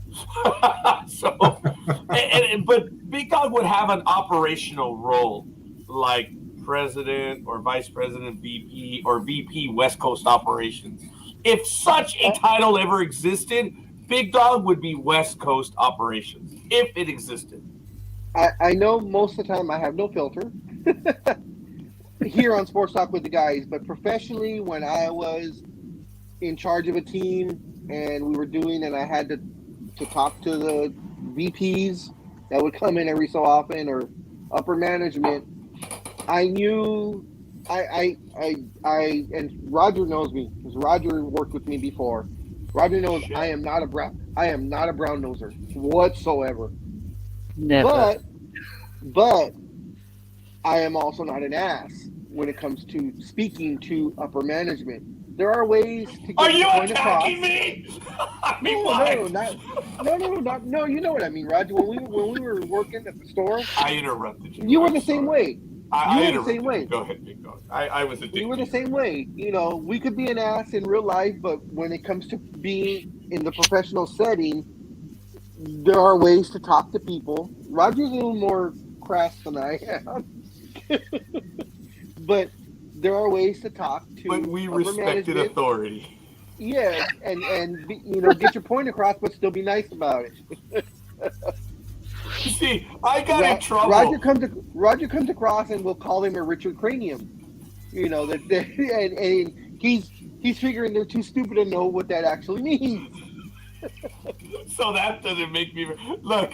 I famously had a deputy show up, and he was telling the story. This was in the 90s, and Big Dog remembers when I did this, where I guess someone actually timed it, and they said between 47 seconds and a minute, you're done. And I had this annoying habit. I didn't know I would do it, but I'm in the conversation, and when I've had it with you, I will actually do this gesture. Come on, dude, wrap it up, wrap that shit up. It didn't matter who it was. I would do that in staff meetings, and I didn't realize I was doing it. And people thought it was so damn funny that I was never told. But there was a joke. Like, you got about 30 to 40 seconds with Roger. Otherwise, he'll tell you he's done. He's tuned you out. Well, I had a deputy show up, and he was talking to me, and I was just listening to him, and I just, after a moment, I did that shit. And the deputy didn't know what I was doing, and the management lost their shit. They're like, holy shit. I got pulled away. Someone else. I'm And not surprised. yeah, and the deputy, that little bastard just tell me to hurry up.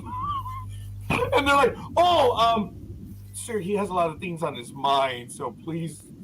He was actually signaling one of us to get the job going. He wasn't telling you, sir. But effectively, he was signaling someone else to, yeah, we got to get the program going. It wasn't you, sir. And I was like, yeah, shut the fuck. I was done. I was like, come on, how long does it take? So that would have been bad if they would have been like, if you like, you could say it now or think it now with social media and video cameras everywhere. I can see somebody holding the cell phone out with the sheriff, and the sheriff going, "Sir, were you just threatening me?" Oh. Of course, he would be like, "No, officer, no, I was doing something else. Are you sure? Put your hand behind your back." But sir, I didn't do anything. Okay, I do want to clarify, the deputy is not even though we have the county shit, it's the position. Okay. Yeah, you have the division head, then you have the deputy. So, and it's literally like chief deputy something or whatever. And look, the people have earned the positions that they've earned. I don't dismiss them. I acknowledge management of the position. No bullshit. Okay, but you didn't let me finish. You didn't let him see it through. Yeah. I acknowledge the individual has earned the position that they're in. I question their decision making all the time. That's fair, right, Big Dog? That is fair. And their intelligence as well, by the sounds of it. Oh God, yes. Oh yes.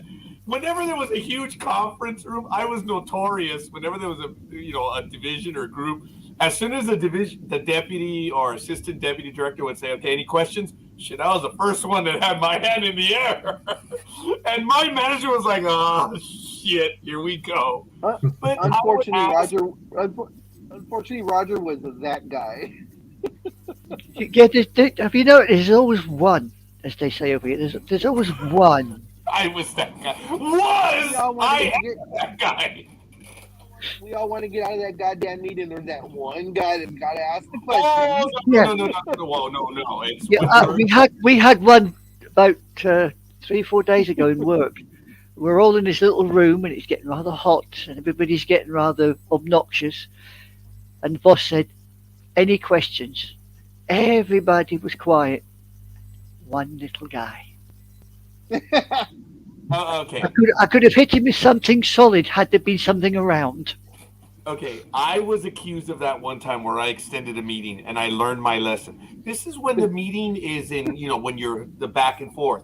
I am not that guy to extend meetings. I'm the guy that's zeroing in on the dumbass that keeps asking those questions that Big Dog is implying. Oh no, I'll turn to him and say, "I'm going to have you." I will signal, "I'm going to kill you if you don't shut up." So I get that. But I was trying to remember another story. And folks, the reason I got away from doing that because I was told, "Dude, you did that to a deputy." And I was horrified. So the real story is I didn't mean to do it. It's just I tuned them out after a little bit. It was just whatever. And I would do that to a lot of people. So people did tell me, "Dude, you got to stop doing that shit. Your career will end." Yeah, no. As evidence was proof. That did not end my career. It was something else. But the reason why I started doing it again, because my assistant Claudia made it clear. She goes, "What the hell did you just do to me?" Like, what?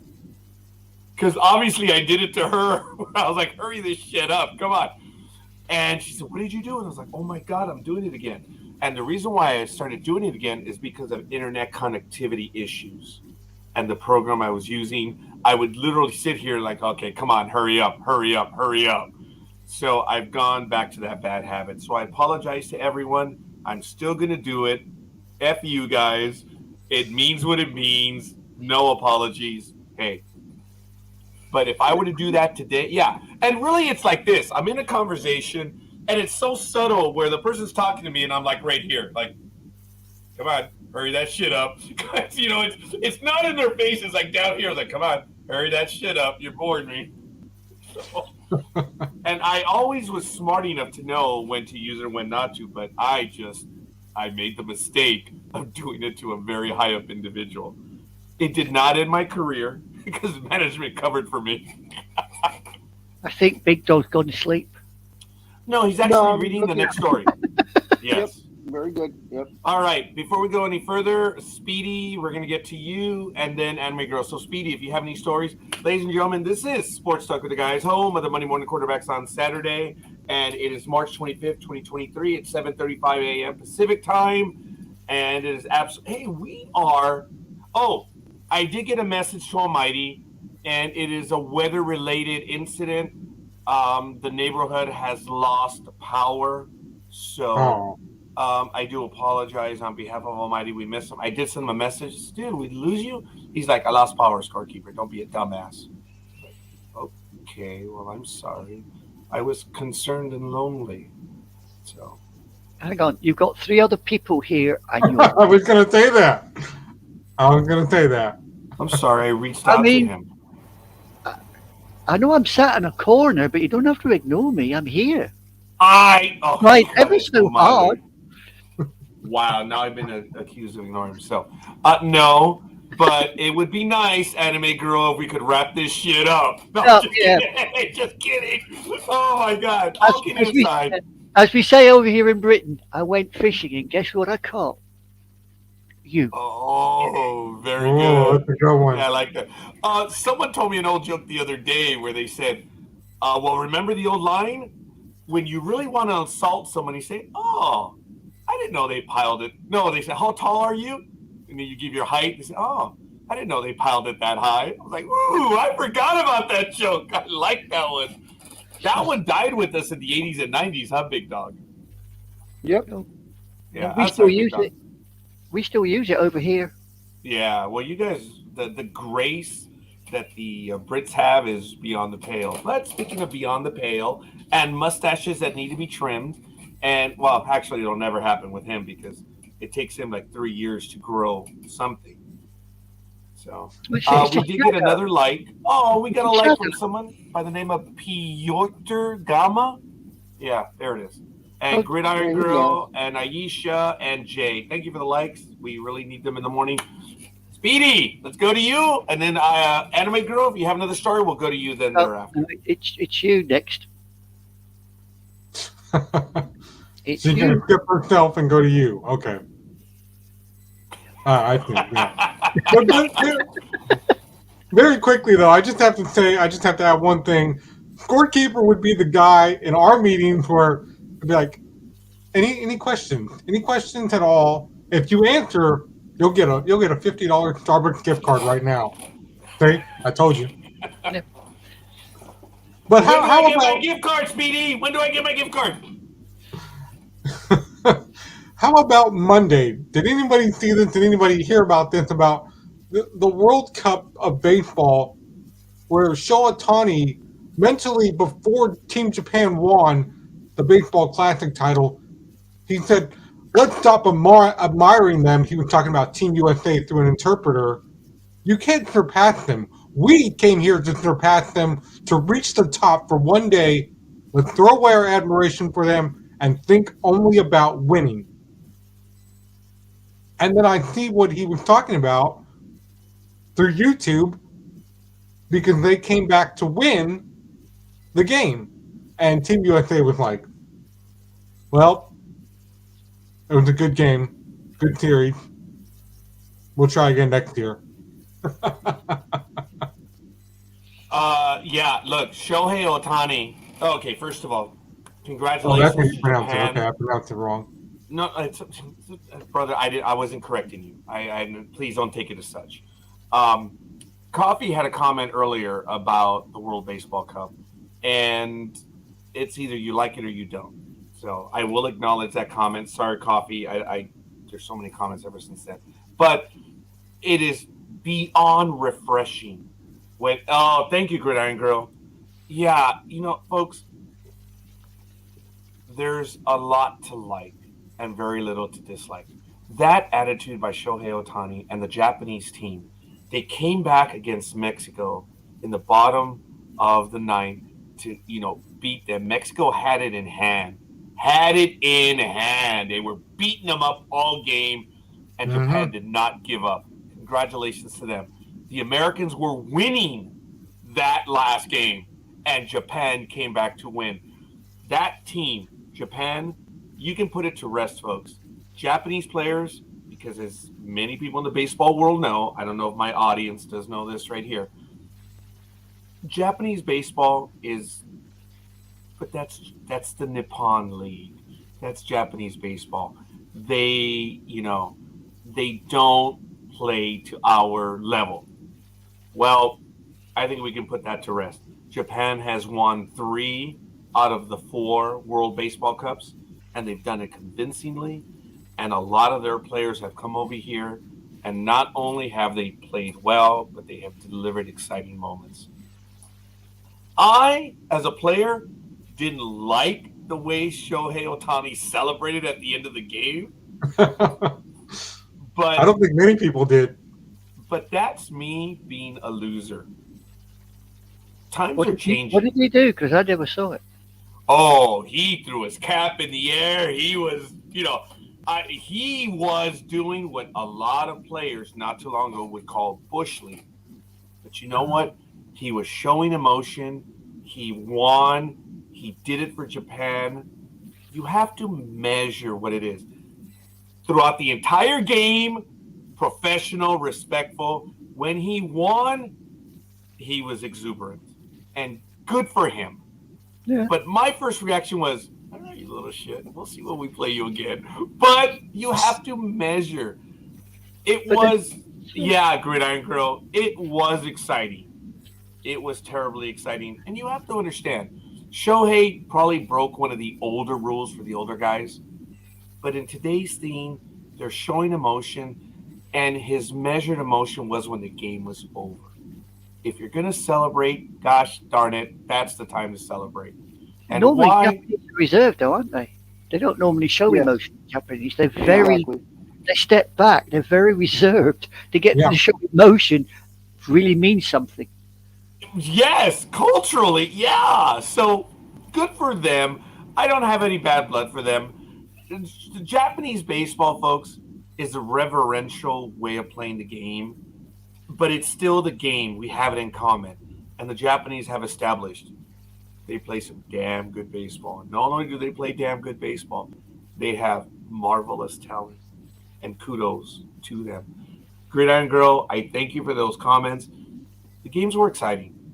They were. And talk about that last at bat too. I mean, Dude, I what thought for then sure set up when then they have essentially the best player in baseball We may Against- have seen the passing of the torch. against the possibly second best player in baseball, facing against each other.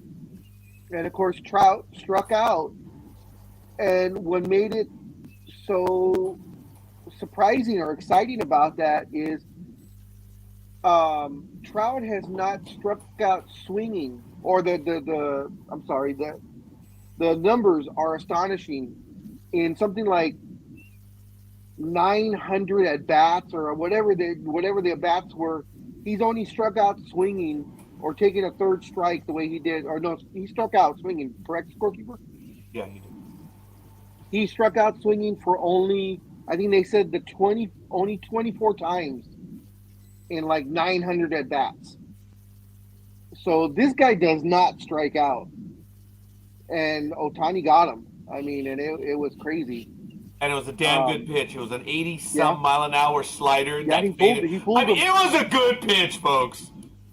And had it been a little further in, we might have been talking about an American victory. But you know what? Don't matter. Gridiron Girl captured it, said it best. Folks, it was fun to watch. Congratulations to them. I am just bent out of shape as to when the World Cup is being played. They have to fix it. It can't be in the spring. They have to fix it. The World Baseball Cup, I know, Coffee, you and I readily disagree. But I was lucky. I went to a championship game. John D'Ambrosio arranged for us to go to the World Cup game. I think it was in 2003. And we saw Japan beat South Korea.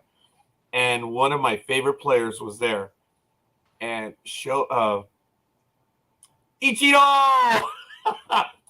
had a marvelous Ichiro! game even then too. I was so thrilled to be able to see Ichiro play in the World Baseball Cup, and that was an exciting game. So there is a we need to place. plan something, I'm sorry. Scorekeeper. You and I and maybe Speedy, if he can come along, or maybe we can get Stud Muffin to come too. We need to go down to Savannah, Georgia, dude. We have to see the Bananas play. I've been watching clips of those Savannah Bananas, and that looks like the most fun time in the world.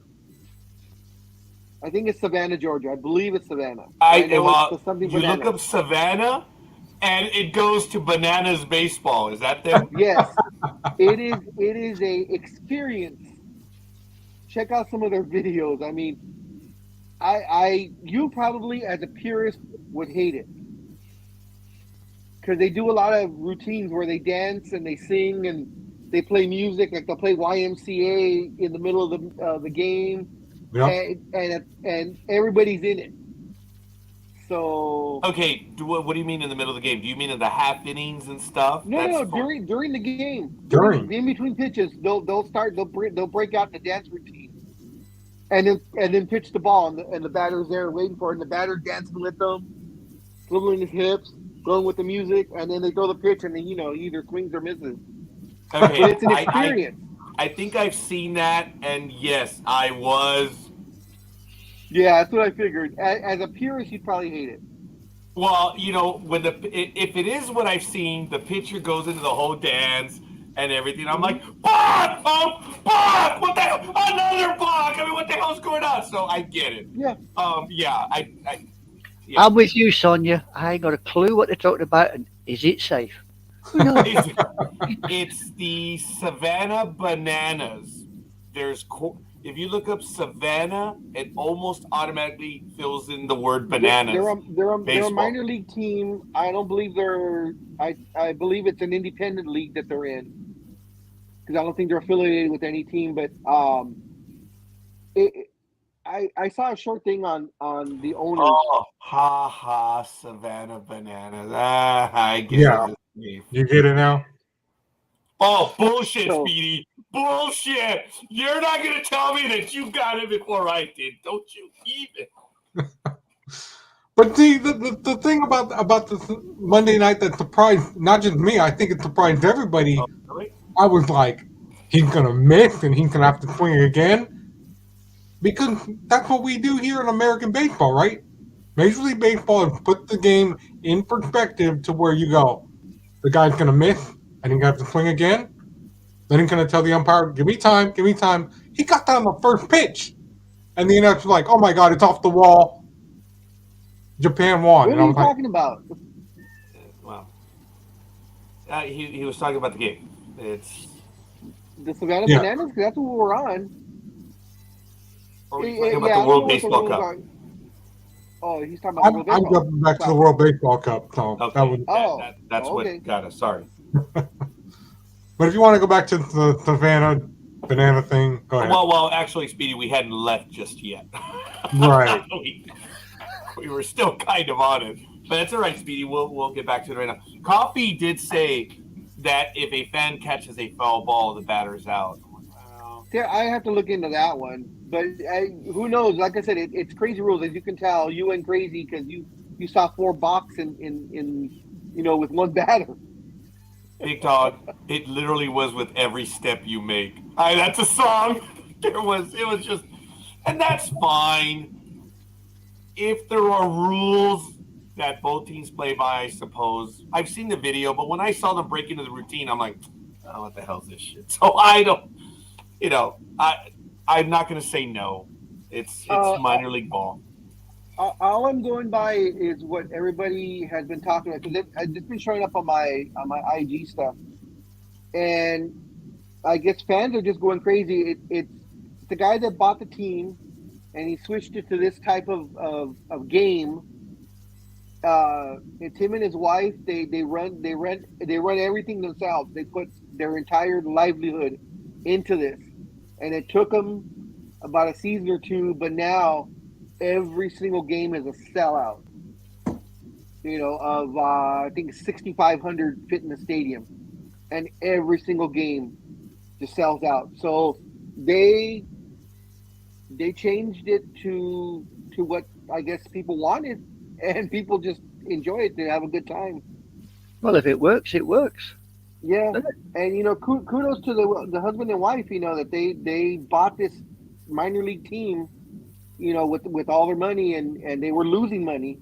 Where, you know, to the point where they were like, I don't know how we're gonna pay, you know, for the park and the players and blah blah blah, you know, in the next month or two, and they decided to switch it up, and now they say they're, you know, where they were bleeding money, now they're oozing money. Good for them. So hats off to them. Here we go, folks. Here's a quick look. This is about a 2-minute video.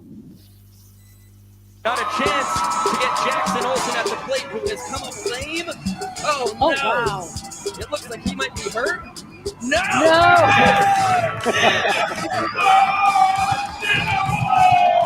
Let's start the clock. 2 hours on it. That's all we've got for Moldova with a real quick 0-2 count. Remember, they're still stepping out of the box. 3 pitches, 3 strikes. He destroys that to left, and it's a 2-run, 4th inning walk-off.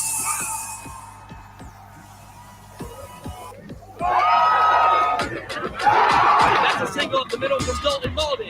Malachi Mitchell racing home. The throw in time. Excellent play by Breland Almadova. Vincent Chapman with the ball.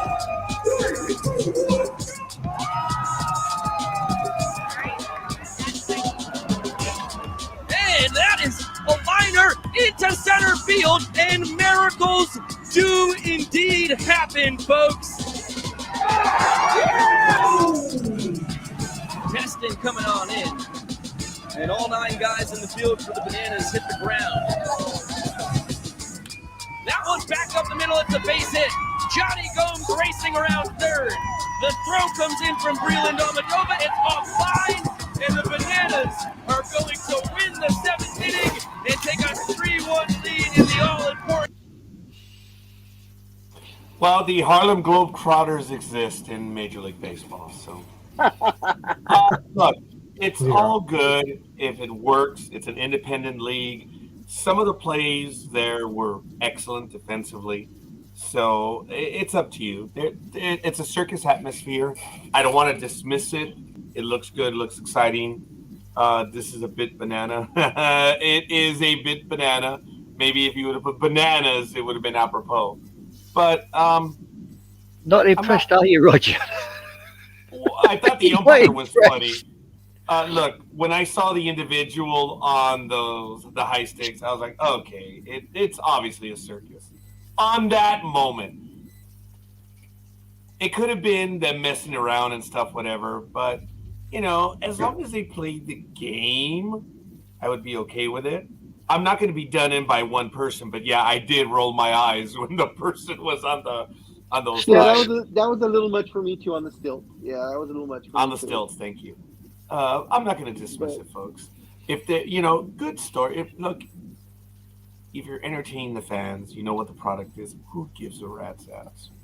You know, good for them. I'm glad they've done something. Like I said, some of the plays defensively look good.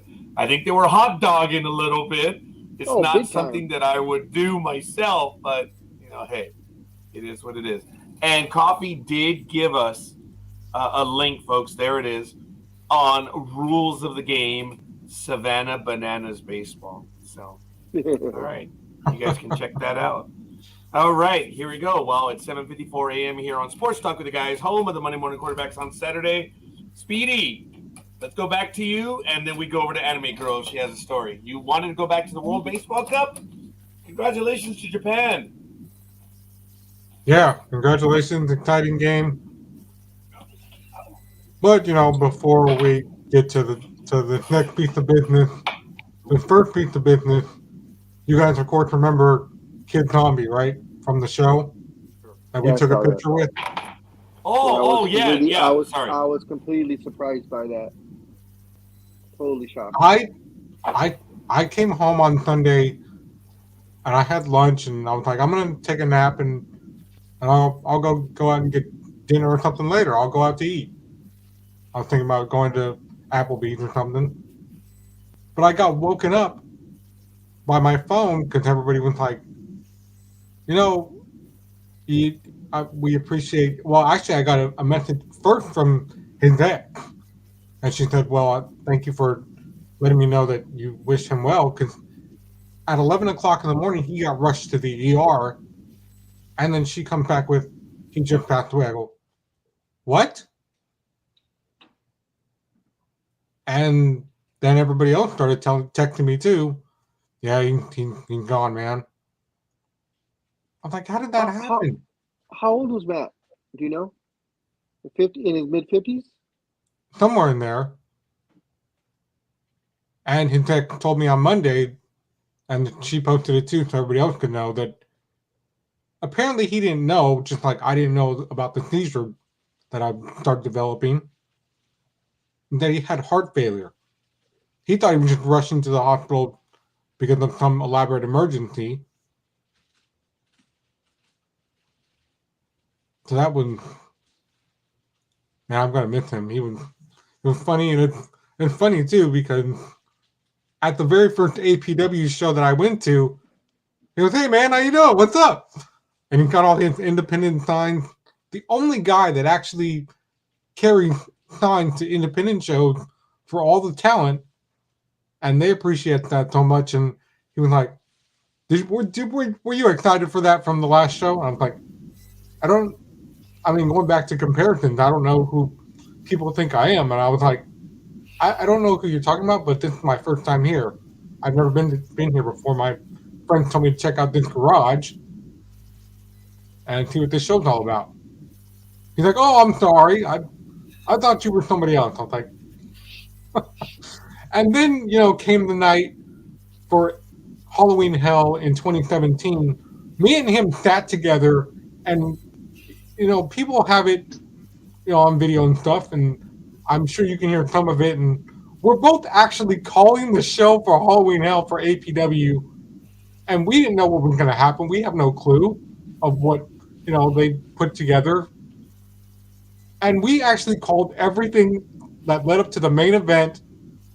"Oh my God, it's a table!" And you hear him go, "Yeah, what kind of table is that?" And I said, "I think that's glass, not wood." We had fun. And then we took the picture together at the recent Halloween Hell show from 2 years ago. And people were like, "What? Is Bubba Ray Dudley going to interfere in a match?" And I was like, "That's not Bubba Ray, that's Matt." They go, "Yeah, right." And he goes, "Go back out there and tell everybody it's me. They know it's a Halloween show. I'm dressed in a costume." I go, I tried to tell them that, but they think I'm ribbing them. They really think you're Bubba Ray Dudley. Speedy, I think I remember. This was Matt Mann, right? Yeah. Okay, I do remember. I apologize, folks. You're muted, Big Dog. Sorry about that. Yeah, he posted a pic of him in the hospital. He had a mask on, and he said something like "Yep," or "This happened." Yep. Yeah. And I saw that, and then the following morning, that was late at night, and in the following morning, I saw the post about we're gonna miss you, tribute, blah blah blah, and then later on that night, his ex posted that he had a massive heart attack while he was being treated for whatever he was in for. I guess it was congestive or the heart failure. I don't know if it was congestive heart failure because I know there's different types. But I don't know what he was being treated for because she didn't mention that and he didn't post it. So, but yeah, that he had a massive heart attack and didn't make it. Kid Zombie. Yes, I'm sorry. I kind of knew, and that's why I wanted to be certain. That's why I sent you the message in the private chat. Matt, I'm sorry. I remember. Yes, Matt Mann, Kid Zombie, right? Mm-hmm. Yeah, I was very embarrassed, folks, because he had a program on the NDB Media Network for a while. It ran for about a year, and this was in the early days. And I was terribly embarrassed when both the big dog and Speedy said, "You know this guy? So I've never met him before." Yeah, dumbass. He had a program on your network.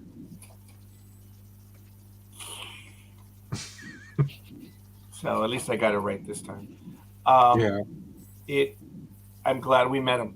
I'm glad we did. And Yeah, I produced a show for him once.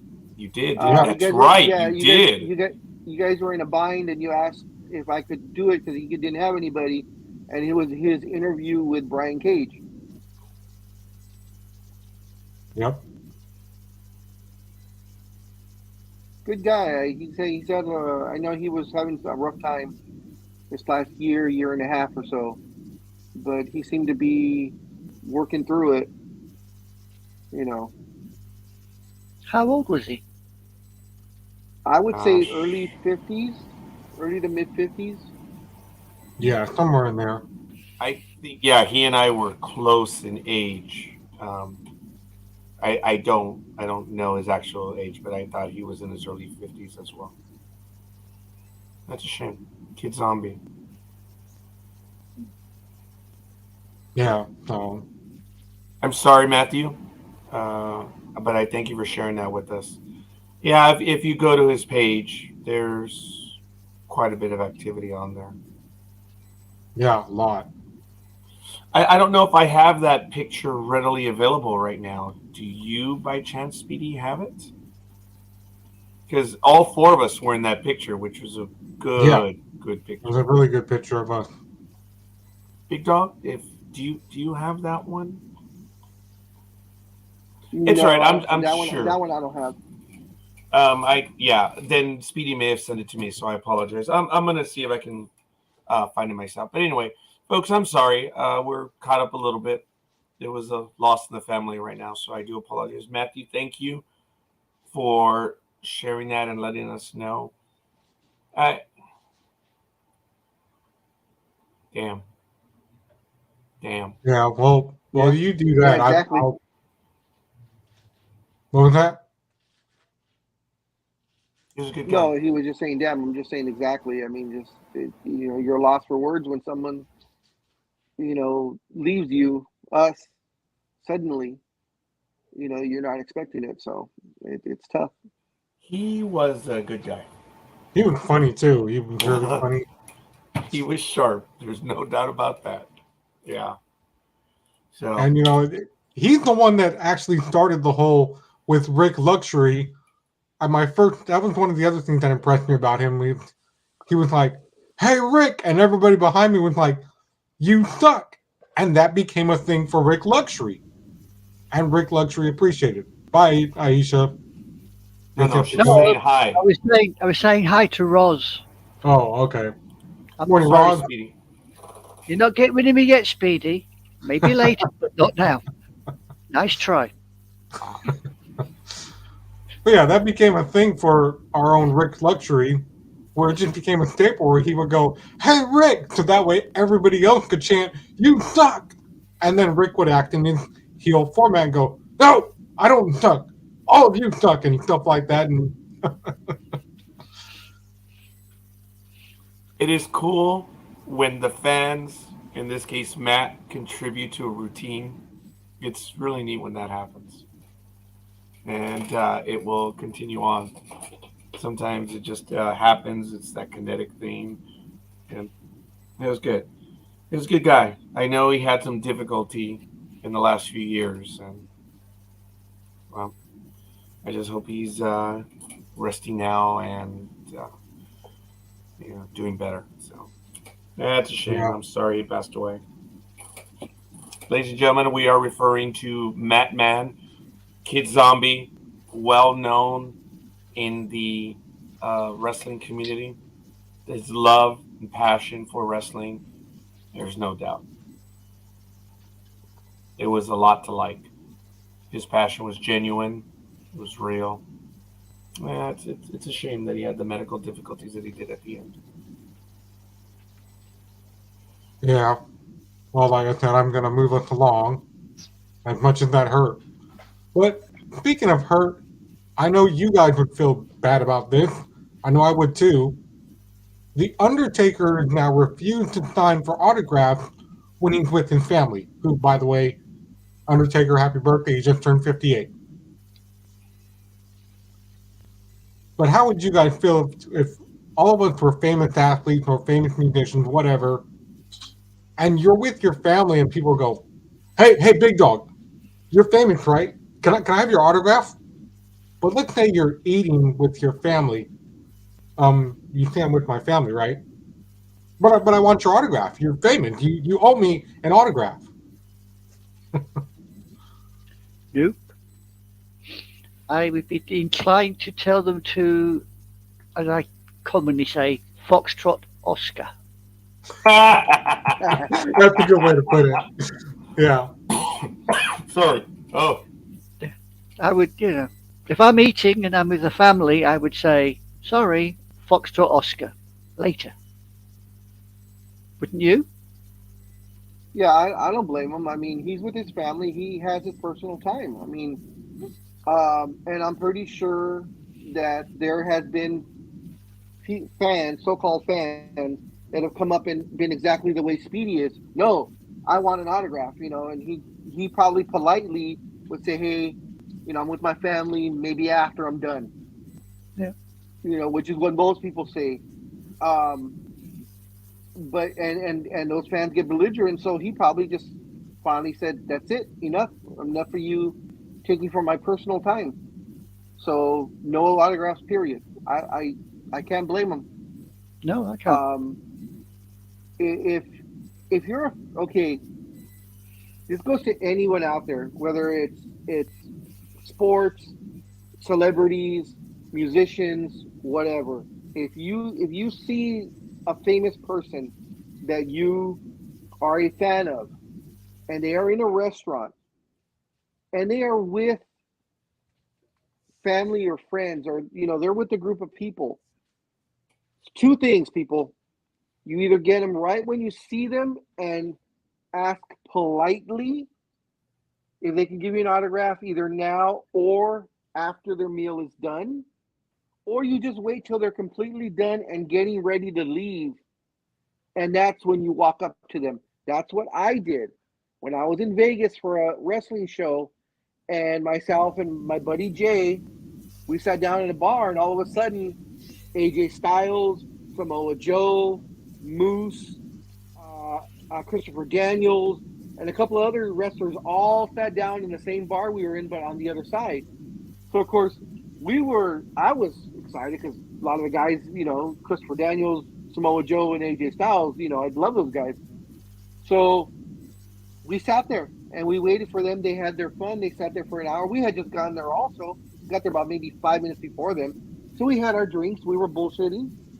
I waited for them to get ready to get up and leave. And as I saw AJ getting up and getting ready to put his jacket on, I walked over and I said, excuse me. And I'm always polite because that's just the way I was brought up. I walked up, excuse me, Mr. Styles, Mr. Samoa Joe, you can't really go around that one, or Mr. Daniels, can I have a picture? And they shook hands. We, 2 minutes talking, and we took some great pictures. But that's the way to do it, guys. You do not bother or intrude on their personal time because it's their personal time. If they're behind a table at a wrestling match or wherever, and they're there for a meet and greet or signing, then yes, you go right up to them, of course. But if they're on their personal time, they're eating, drinking, whatever, but they're not Undertaker. He's Mark Calloway for Undertaker. You don't go bother those guys. It's just like if someone were to come up to you in the middle of your meal and say, hey, can I have an autograph? And they shove a paper in front of your face. How are you going to react? Get the fuck out of my face, dude. So be respectful. If you're respectful, you can trust it. The old adage is true. You get a lot more flies with honey than you do with vinegar. Politeness Please costs talk nothing. these people. Yep, exactly. Doesn't cost anything to be nice. Big Dog knows a story. You may recognize this gentleman. He retired just after last year as a Kansas City Royals play-by-play announcer, and he was the play-by-play announcer with Rex Hudler, the California Angels, for a very long time.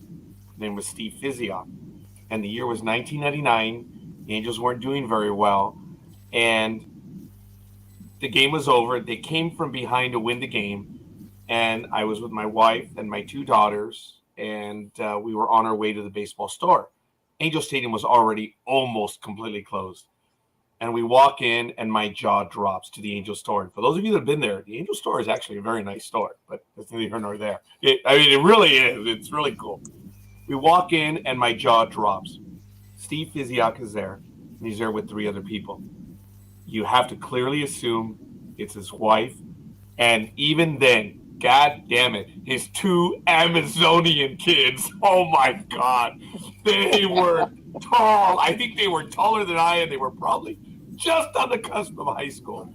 We walked in, we stopped, and the kids saw that I recognized their dad. And I looked at him, I was like, oh, my God. But we tried to play it cool. He was with his family, it looked like. And the 2 kids, I could hear them. They're like, oh, they were pointing at us excitedly. And I didn't realize, I think they were saying, I think that someone's going to hit up Dad for an autograph. And we were just trying to be, there was no one else in the store. And we were there, and we didn't want to intrude. But he started to walk out with his family, and I kind of looked out at him. We made eye contact. And Mr. Physiok, who is an Amazonian himself, he's like 6'3", 6'4", comes over, and I said, hi, Mr. Physiok. Hi, sir. And he says, hi, good evening. And he started to chat us up. And I asked him for his autograph. He said, sure, especially on a day like this when they just come back to win. And he was so awesome, so personable, took the time to speak to us. Now, my daughters were tiny. Ariel was 6, Giselle was 2, maybe 3, whatever, or 5 and 2. But he spoke to us for a good 3 to maybe 5 minutes. It was an eternity, and it was wonderful.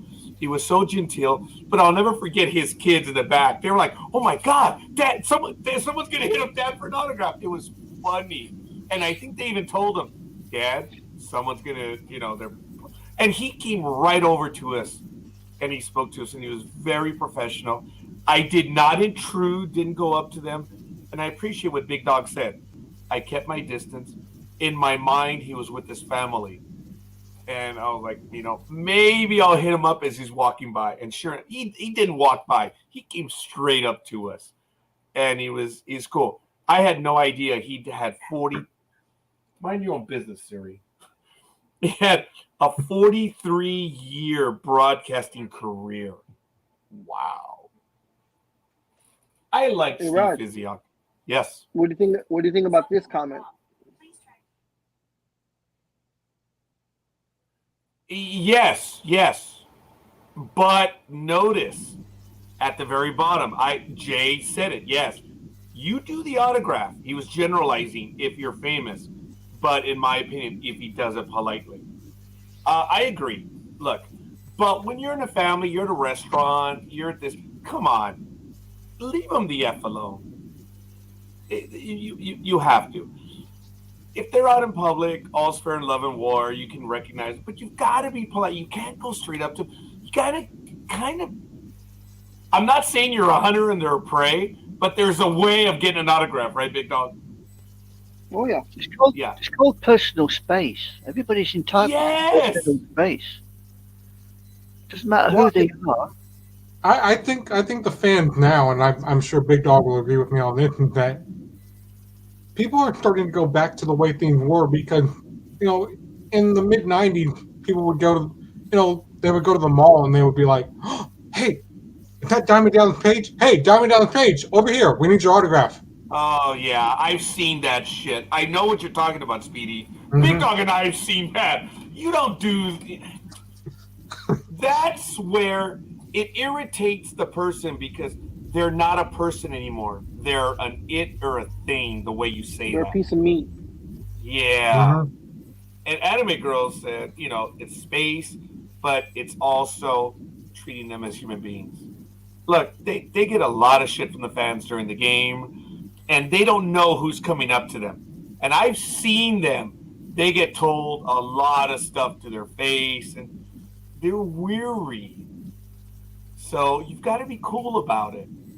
And, it is. Look, I've told the famous story on that very same game when I got into a shouting match with John Rocker. I'll never ask that individual for an autograph. But when A-Rod exited, there was like 6 or 7 of us. We were just waiting for these guys like, oh, my God, that's A-Rod. We didn't go up to him. He came by us, and someone else had the nerve to say, A-Rod, how about an autograph? And he's maybe next time. Like, yeah, whatever, dude. Whatever. It's okay. It's like there was 7 of us. You were taller than us. What the hell were we going to do? But, and I said, we were like, wow, that's A-Rod. He came out. He blew us off. What a dick. But okay, fine, whatever. The pitcher for the Rangers, Rogers, I told you this, the big tall lefty saw that. And he came right up to us. And he spoke to us for like 10, 15 minutes. That was so cool, man. And none of us had a pin. None of us had anything to add. He said, well, you guys want my autograph? We're like, oh, shit. And we're like looking, and none of us had a pin. But he was cool. Amateurs, no doubt about it. But the funny thing was, he saw what happened. Because he saw A-Rod blew us off. He came right up to us. He didn't have to do that, man. He was a good guy.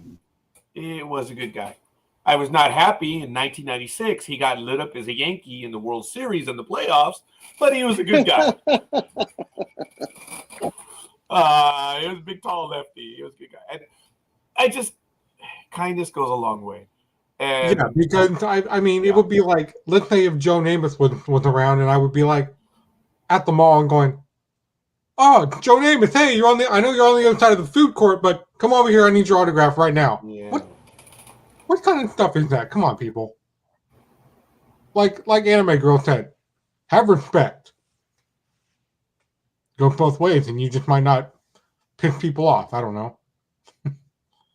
Yeah, my dad had told a story about he was in the clubhouse, and he was after Mickey Mantle and Roger Maris, the M&M boys.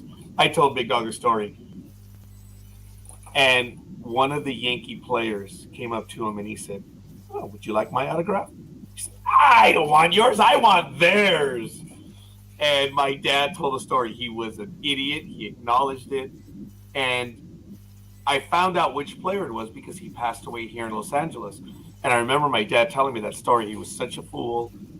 And that he knew the hospital that he was at. And my father, who worked for Angelica, which is a laundry firm, he was a driver. Dude, you're automatically in the hospital. It was very easy to get in. And he could have done so, but the player eventually did pass away. And it was one of the regrets my father had. He was offered the autograph, and he said no. It's like, wow. I want that guy. That sucks, man. That sucks. I have refused an autograph from a TV celebrity once. Oh, do tell, Anime Girl. Do tell. Well, I don't know. Have you people ever heard of Jeremy Clarkson? Yes. TV. Him. I was working in a veterans recovery place called Tedworth House. And he came as a visit, and he was very off with people. I'm superior, I'm the star. And people were lining up for his autograph, and I was hanging back. And he said, suppose you want an autograph? And I just stood there, looked him straight in the face and went, nope, stick it where the sun don't shine. Turned around and walked out. Good for you. Wow. That's the guy. He's now a farmer or something, I believe. Right. There you go. He had that big blowout on Top Gear, and I told Roz, who may still be in the chat room, I told her, he's coming back. It's, there's a big dust up, whatever. Boy, did I get that one wrong. Among others, Well, Top Gear itself now is been suspended because Freddie Flintoff has had an accident, so they've suspended all filming of that program now. Oh, wow. I don't know if you were aware of that. I did not. No. I know the Wow. program went on for a little while. Wow, that's crazy. Wow. I did not know he was in that. Huh. I've got to catch up on those things. Speedy, APW, All Pro Wrestling. I guess their calendar is out. There's going to be an event April 11th. Is that correct? I believe so. And Wow. looking good. At James Logan High School, allprowrestling.com, folks, if you guys want to check it out. Union Landing 2, Saturday, April 11th. Doors open at 6, first bell at 7. It's the 7th annual fundraiser for the Ballet Folklorico. When's the second bell? I'm sorry? Well, you said first bell's at 8 or 7. I want to know when the second bell is. I don't know, but Double D, I need a like. Please, Double D. Big Dog is being... Big Dog. Oh my God! Look who's in the chat room. Morning. I did not see that one. I am so sorry. That was a minute ago. Good morning, Cuervo. Thank you for slumming it with us in the What Saturday is morning. up, General America? I did not see that one. And yes, there she is. Double D. Thank you for joining us. Folks, we appreciate the likes, and there it is. Double D, thank you for the like. We're feeling insecure. Appreciate it. We appreciate a like. Well, no, we don't have to appreciate it. If General America gave us a like, too, that'd be kind of nice. But it's all good. Congratulations on the news. I saw it this week on Facebook. Cuervo, good for you. And absolutely awesome. Folks, I discovered on Facebook the alarm that's it's a reminder. So this is the second bell, Big Dog. The reminder of once you're on there, about 30 minutes. Oh, thank you. Thank you, sir. Notice it went to sir. So it's all good. Yeah, we're going to get to that in a little bit. But I have a reminder on Facebook. It alerts me when I've been on for 30 minutes. And you even have the snooze option. But I've learned to stay within the 30 minutes now. And my life is a little bit better for it. I've recaptured my life because I don't even spend 30 minutes a day now. Granted, it's also that time of year, but I appreciate that 30-minute alarm. I really do like it. I knew it. That's exactly what I was thinking, Cuervo. Yeah, go ahead. Go ahead, please. When you called him sir, I could just hear him saying, "Don't call me sir. I work for a living." Oh, my God, that's right. I apologize. We had that joke for the longest time. Since he served, and we thank him for serving and protecting our great country, that's why we call him General America. I will never refer to him even still as General of the Army. The only day that I feared for my life from a co-host. Yeah, you did. You turned ghostly white. And he was in. Was it on the program? Were we on, or was he in my presence when that happened? I think he was on the air, and I think he was on the air. Yeah, he was on the air. He ripped you on that one. I refer to him as Commandant of the Marine Corps. Holy shit! Oh my God! He let me have it. That ended right there. So You never refer to an OR as an officer. ORs do not like being called officers. I mean, I was an OR. You do not. Well, as I mentioned, I read it. I believe he was a gunny. He was a gunny, correct? Oh yeah. He was a sergeant. Yeah, no doubt. He definitely worked. Yeah. And since I read a great deal, I understood the difference between the enlisted boys and the college boys. It's yes, Anime Girl, you know that's the difference. Big difference.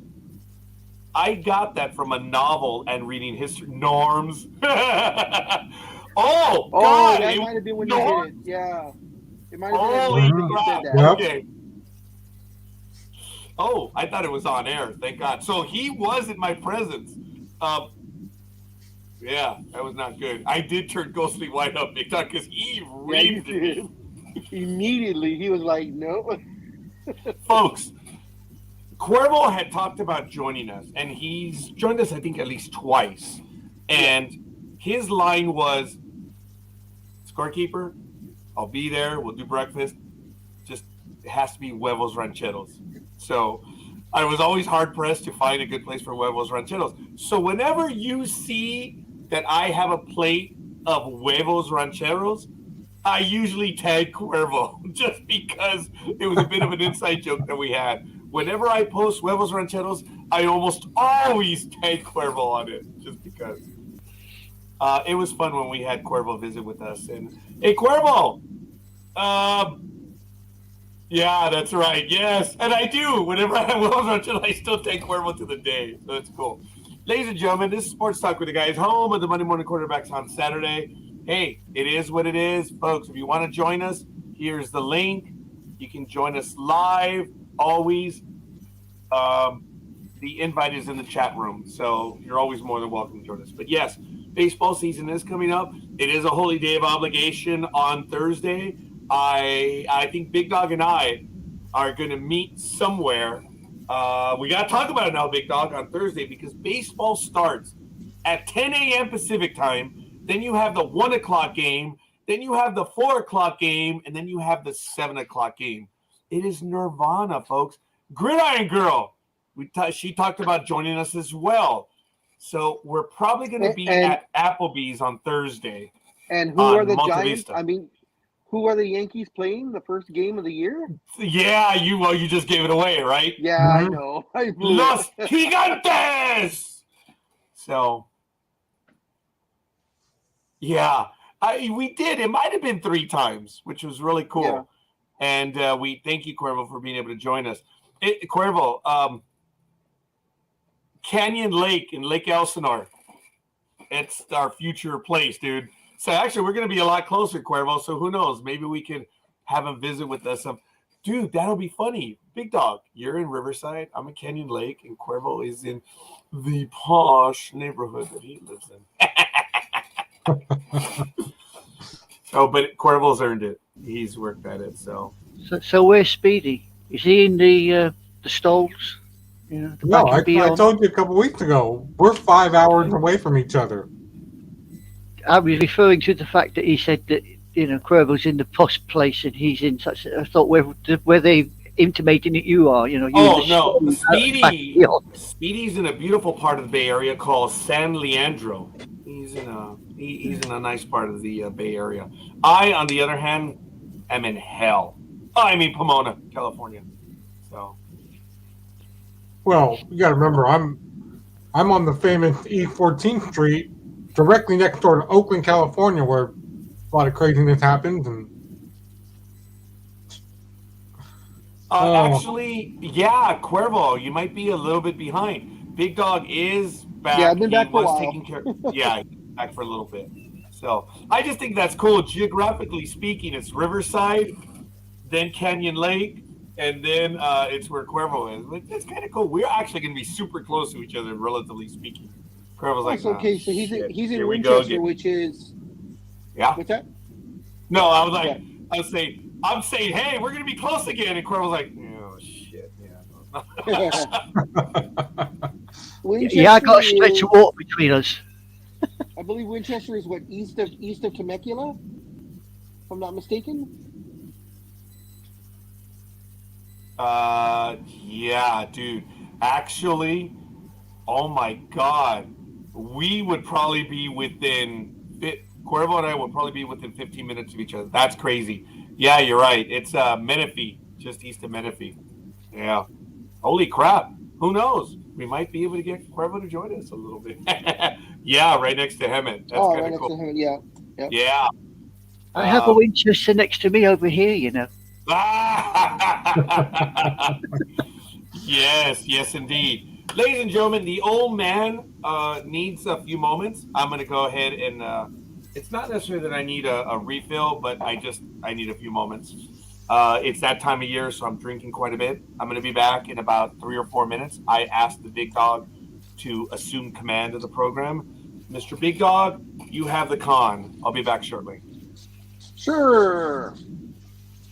So since baseball will be starting on Thursday, let's go, if I can pull it up really quick, March 30th. All right, so there, as scorekeeper said, they didn't do it like they've done it traditionally, where the Reds have the first game of the year. Now there are a plethora of games. So we'll start at the top. On Thursday, March 30th, it will be the Giants going to New York to play the Yankees at 10:05 a.m. These are all times Pacific time. The Angels will take on the Athletics in Oakland at 7:07 p.m. The Diamondbacks will take on the Dodgers at Dodger Stadium at 7:10 p.m.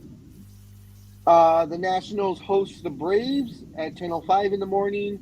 The Orioles Orioles go to Boston and play the Red Sox 11:10 a.m.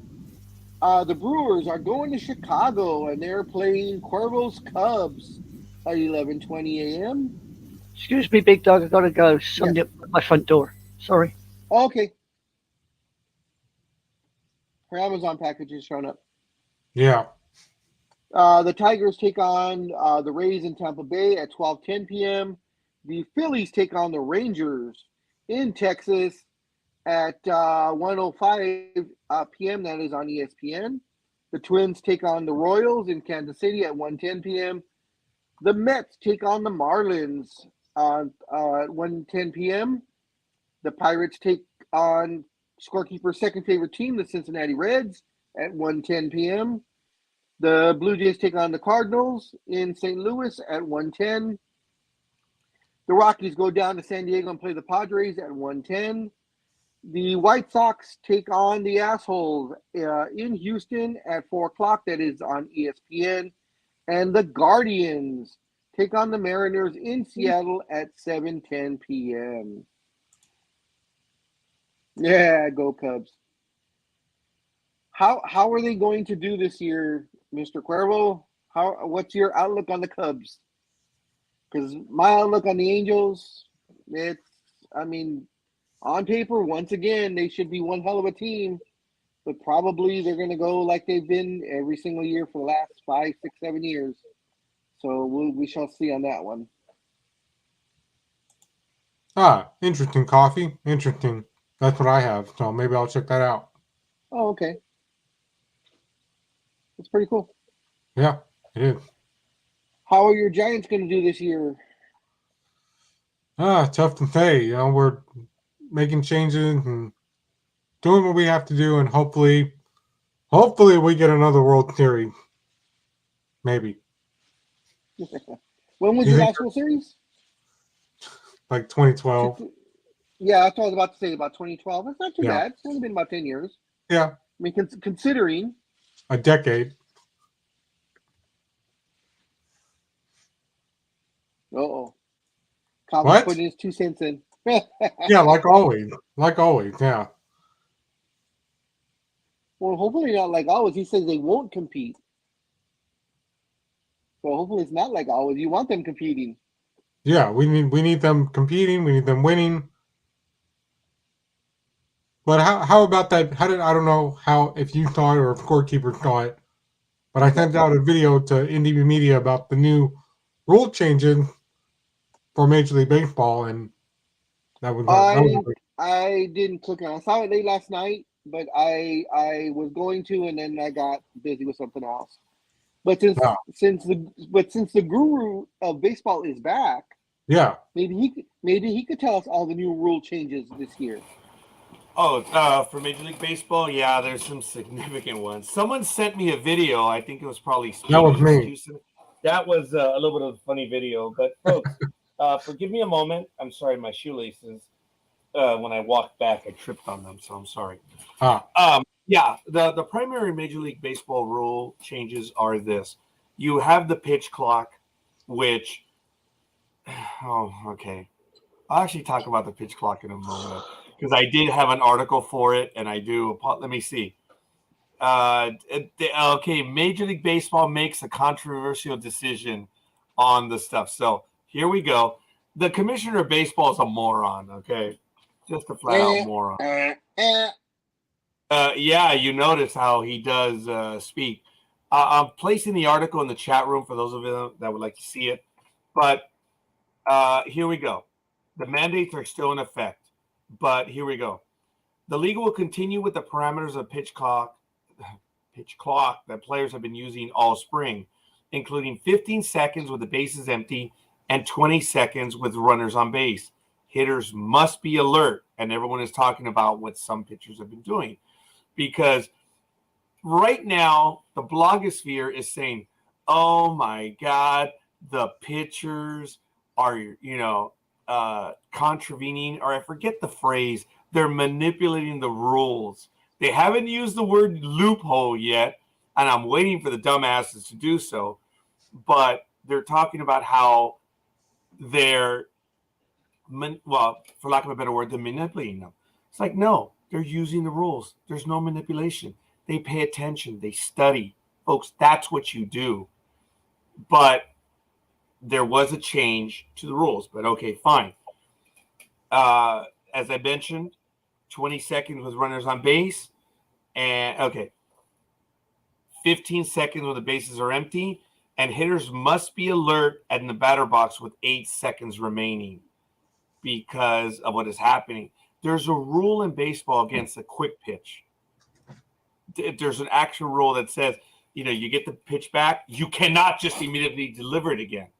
Well, that's been eliminated because of the way the pitch clock works. The minute the pitcher is the second the pitcher is what they call towing the rubber, you got to be ready for a pitch. And the pitchers are ready. They're ready to go. The hitters are not, because hitters are respected in Major League Baseball. They pretty much get their way. That's why you had Machado getting called out on strikes, because he wasn't ready in the batter's box. The pitchers are not manipulating the rules. They are following the rules. If you are following, there is no manipulation. But you're looking at people in the blogosphere that have no concept of the English language. Anime girl, I don't want to hear anything. Do not comment on the colonials' use of the English language. But excuse me, are you picking on me here because I'm from across the pond and can't quite get my hands around your throat? Yeah, he's trying to tell you what to do. I wouldn't let him do that. I mean, I'm taking time out of my day here to join you, and now I find myself being verbally abused on air. I find this most distressing, Okay, I'm such disrespect. Disgusting, big dog, isn't it? Yes, it is. Such disrespect. Sorry, Roger. Couldn't in help it. addition to the pitch clock and my total regard for Anime Girl, I don't understand how this was turned against me when it was clear respect for our colonial use or our colonial bastardization of the English language. But that's okay. So over here, when you really cannot describe anything or you have nothing to say, you start using a lot of things. Like when you really can't compare someone, use the phrase future Hall of Famer, or this pitcher's manipulating the rules, or the Mariano Riveras of the world. Look, there's just nothing there. Obviously, you have nothing to say. And all these people are talking about how pitchers are ruining things. They're following the rules. So you have the pitch clock. It's going to suck, but it's the way it is. That's here to stay. Now, some hitters have been talking about the fact that you have the pitch clock and then you have another clock, which is the innings clock, where in between innings you have a 2-minute, 30-second clock. So you've got to watch that one too. And I forget there was actually another clock you have to watch as well, which is crazy. It's going to suck for these hitters for a while until they get used to it. But so be it. I think it's like, and Big Dog has it right there, the commentary. Another rule that is where the infielders have to line up. They have to line up on the dirt and within their side of the base. She can't stop laughing. Yeah. Of course not. So you got her laughing. Is this baseball we're talking about, or clock watching? Well, there's going to be a lot of clock watching. So, Sorry about that. not at all. We have bigger bases, which are 3 to 4 inches bigger. So those are the primary I am so things. mad about that. I am Yeah, so angry about bigger bases. That's so stupid. The hitter can only call time, I believe, once on a bat, and a pitcher can only step off the rubber, I believe, twice, and he can only, because it's still a he right now, he can only throw to the bases twice. Wow. During an at bat. So everything is built on speed now, which is not what baseball is. If they So if would you have wanna come try- back, sorry. If you want to try and pick off a runner, you can only do it twice, Yep. and then That's you're not it. allowed to Mhm. anymore. During that's that an at bat. advantage. That's Yeah. an advantage to the guy, to the runner, big time. Well, we may have base runners again. Yes. Because what I would do I would coax him into throwing it those first 2 times, and if I know he cannot throw a third time to first base, I am taking a 20-foot, lead, because I know he can't throw. He can't throw it over to me, so I'm gonna walk halfway across the diamond already before the pitch is even thrown. See, now here's the funny thing. I, as a pitcher, I like what Scherzer's doing because look, folks. I've told you over the years, pitching is keeping the batter off balance, and that's what Scherzer's doing. But everyone is like, "Oh my God, he's doing what pitchers do: keep hitters off balance." That's what you're supposed to do. You change it up. You change speeds, change zones, whatever. I myself already know I can get around that third one or the second one How? because, okay, for example, when the pitcher is set, or what they call towing the rubber, when they're in their set position, you can only throw over twice. Well, I got to tell you this.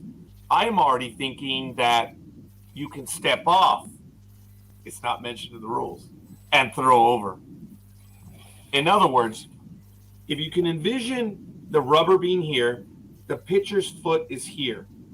You can only throw over twice from the set position. Well, you can step off, not necessarily time is called. So I could throw over another time. See, I'm already thinking that way. I'm like, okay, But, I have okay. a third time. Yes? If you're in your step position, can you Your step set off? position. Can you step off? Yes, still. And it would be considered a balk if you step off and throw over? Oh, well, that's normal. That's not a balk. Okay. The hitter this runner has to be ready. Pitchers can step off. Okay. So I can already throw over 3 times. If I'm not mistaken, the pitcher can step off twice. So I can effectively throw over 4 times. So but a lot of pitchers aren't saying this. I may have already revealed some of it. There are things that you can do, folks. I'm just saying, Okay. It's like there are smart pitchers out there. They're not manipulating. When people say that, it's because the people saying that don't know what they're talking about. They have nothing to say. But they're like, Mama, I want a cookie. Shut the fuck up. Go do your homework. The pitchers that are doing that are smart. They're reading the rules, just like you said. They're reading the rules They are. and they're interpreting and saying, well, it doesn't say I can't do this, so that means this is legal. It's the same thing with James Harden when he was doing his swing through. It wasn't against the rules until they made it against the rules last season. Yeah. But I mean, Harden was a smart NBA player because he read the rule book and he knew how to position his hands. Kobe even said that one time, that he read the rule book every single page, and he knew based on where the referees had to position themselves to call the fouls, he knew blind spots and could foul the guy, coming in, and the refs couldn't see it because they're not positioned. Because if they're positioned where they're supposed to be, they can't see him doing a foul, which is within the rules because you're not getting caught. Why? Because he read the rule book. So these pitchers who are reading the rule books, hey, hats off to them. folks, when I was playing semi-pro ball here in Southern California, I was playing first base, and I was proud that I made it myself into a good defensive player. My scoop, I was the best in the entire league. My defensive prowess, yes, I had limited range to my right, but that's neither here nor there. Down the line, nothing was getting by me. And when it came to the throw over, we were nailing a lot of runners. But my defense, my infielders, they were killing themselves diving for balls, because if they knew if that throw was anywhere near me, chances are either due to my height or if it bounced, we were getting the runner out. I noticed we had one of the better infields. But what I did is, to be a first baseman, you have to be a lefty, because in baseball, a lefty, when they line up, their glove is here, the bag is there. You want to get the throw and you want to swipe them quick.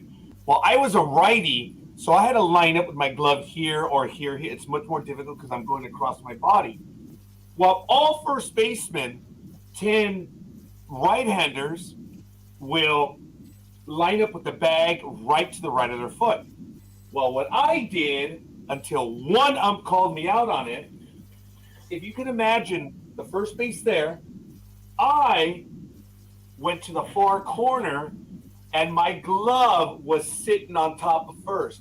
So my left foot was in foul ground and my right was behind it in fair territory, and I was standing on top of first base because I wanted to get my glove there closer.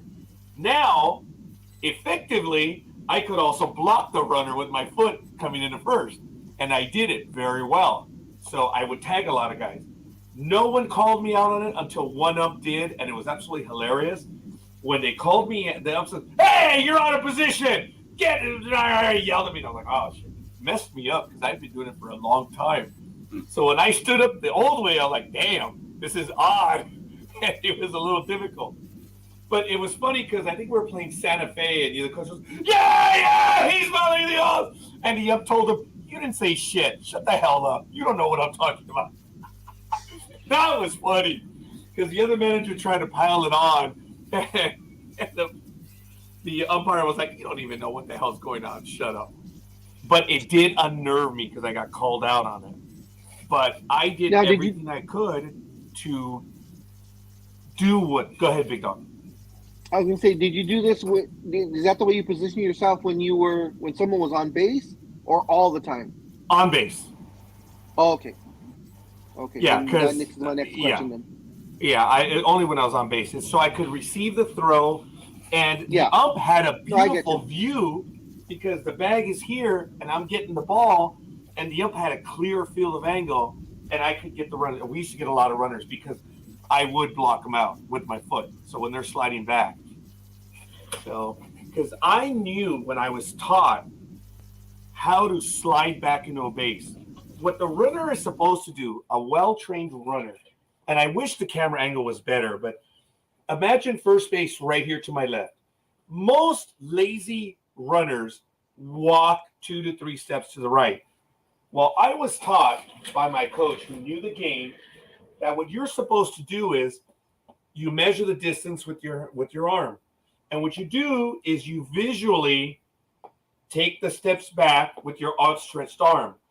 So I'm actually back from the baseline, and then I take my steps out. When you slide back, you're sliding back, think Superman style. So you're giving the first baseman and the pitcher the lowest profile to tag you when you slide back. The closer you are in the line, the easier it is to be tagged. So what we were taught to do is measure the distance, and you're out like 2 steps back. So when you slide back in, you're sliding like this with the smallest profile to get tagged. That's good coaching. I was taught that. A lot of people aren't because they're just lazy. They're dumb. Big Dog. Sorry for that right now. I have a question for the guys that are on base and they put that glove on, that mitt. Is that to protect their hands? Yes. Or what? Okay. Fine. I can understand that. But Why is that damn mitt, like, this is my hand. Why is the mitt like here? Oh, Yeah, why isn't it home plate make so big? Because that now is a disadvantage to the guy trying to tag the runner out, because they're sliding and you can see how big I mean, and they put the glove on all the way, or the mitt all the way, but the mitt is oversized. Why was that allowed? Why is the Okay. mitt because the umpires are not enforcing. You should have a mitt that fits your hand. Well, the Jose Altuves of the world that have hands and wee-wees this big, use an Aaron Judge glove, which is about this big. They're using Aaron's for a simple analogy. They're using a bigger glove. The umpire should enforce it by using the glove that's yours. That's all the umpire's fault. They should enforce that. So now, because every single player I've seen that's worn that mitt, it's completely over. Even if Aaron Judge wearing it, Aaron Judge is wearing one that's 6-7 inches, past his fingers. Well, baseball's allowing that. It should be enforced where it just fits over you. That's it. That's the way it should be. But Major League Baseball wants to stimulate, offense. So go figure. But I understand that it's supposed to just fit over your hand. And I don't know if you caught this comment by Coffee. So is he saying that Barry Bonds was a overpaid, talentless wimp? Oh, that's funny. Yeah. Well, it could very well be. Folks, Big Dog knows, because when he go to the baseball, I probably bore the shit out of the Big Dog on my commentary. I get mad during the game when players are not playing the game correctly, right, Big Dog? It just annoys the shit out of me. So do I, as do I. I mean, we both stuff, going, we can't believe such and such did that, Yeah. You see, when I had my first baseman mitt I wanted a good feel of the glove. So I had the heel of the glove coming down to here. My coach always had the heel of his glove up.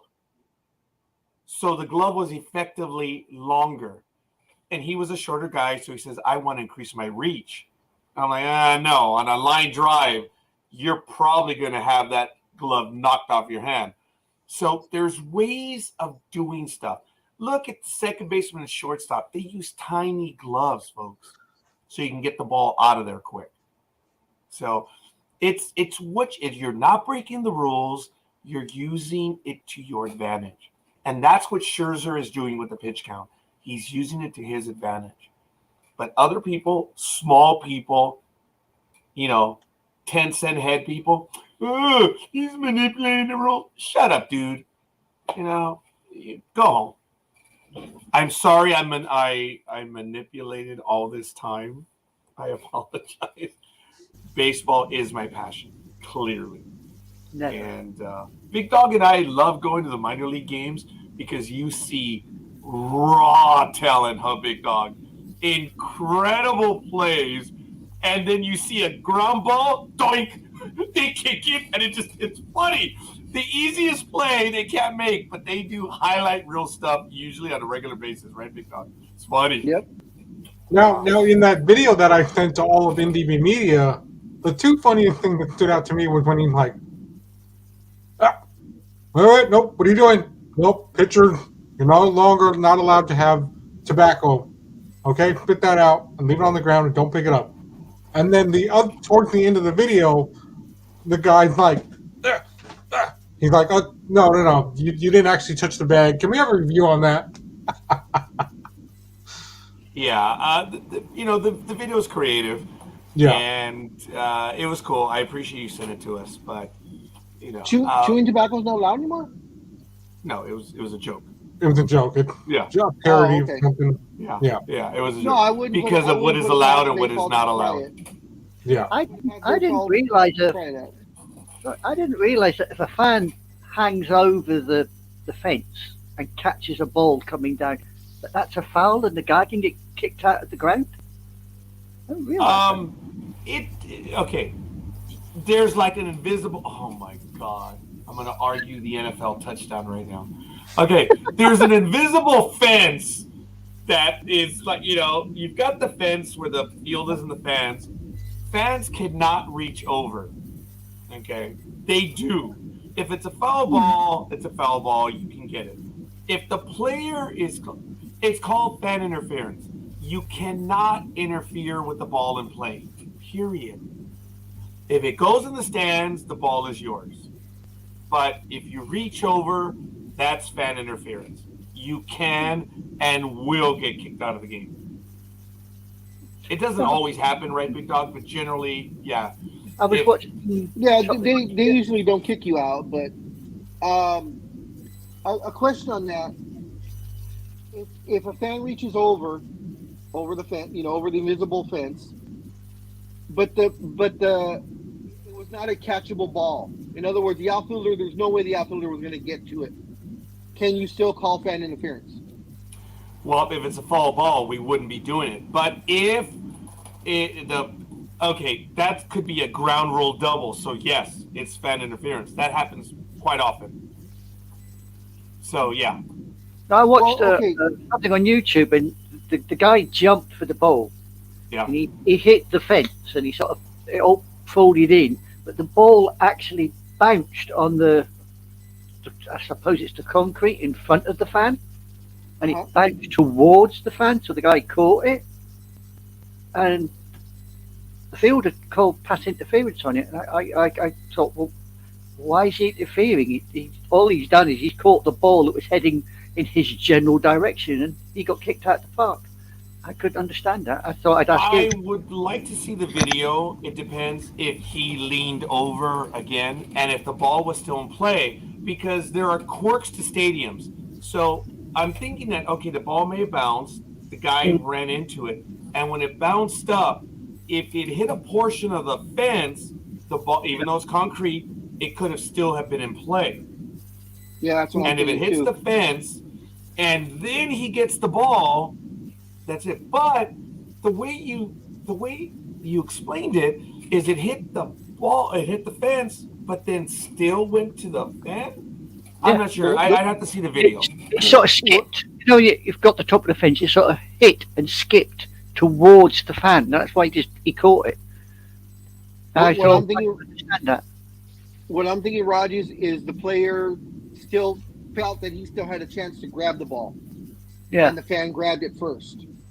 Probably. So in essence, yeah. Look, if there's ever a question, you have to put your hands up right away and let the umpire know that the player's protesting and he has to make his case, whatever it is. And then the umpire, look, if the ball gets jammed in the fence, for instance, immediately hands go up. You got to let the umpire know. So on that situation, I'm sure the player put his hands up, protested, and then the ump has to make the decision. So I don't know what the play looked like. I'm sorry? I said, or the ball goes into the ivy. Oh, yeah. Yeah. And each Major League Baseball stadium has its own unique rules. Yeah. Especially in Fenway Park, which has the notorious corner where a lot of triples happen. Speedy, I interrupted you. That's kind of similar to what happened a few years ago. You guys remember the video of the player and the fan going for the ball at the exact same time. Problem was, the guy that had the baby with him, and he almost lost the baby. I saw that. Yeah. I've seen that plenty of times. It happens on all sports. Yeah, we've seen that live. Yeah, we have. And did they kick the guy out or something? Or I don't remember.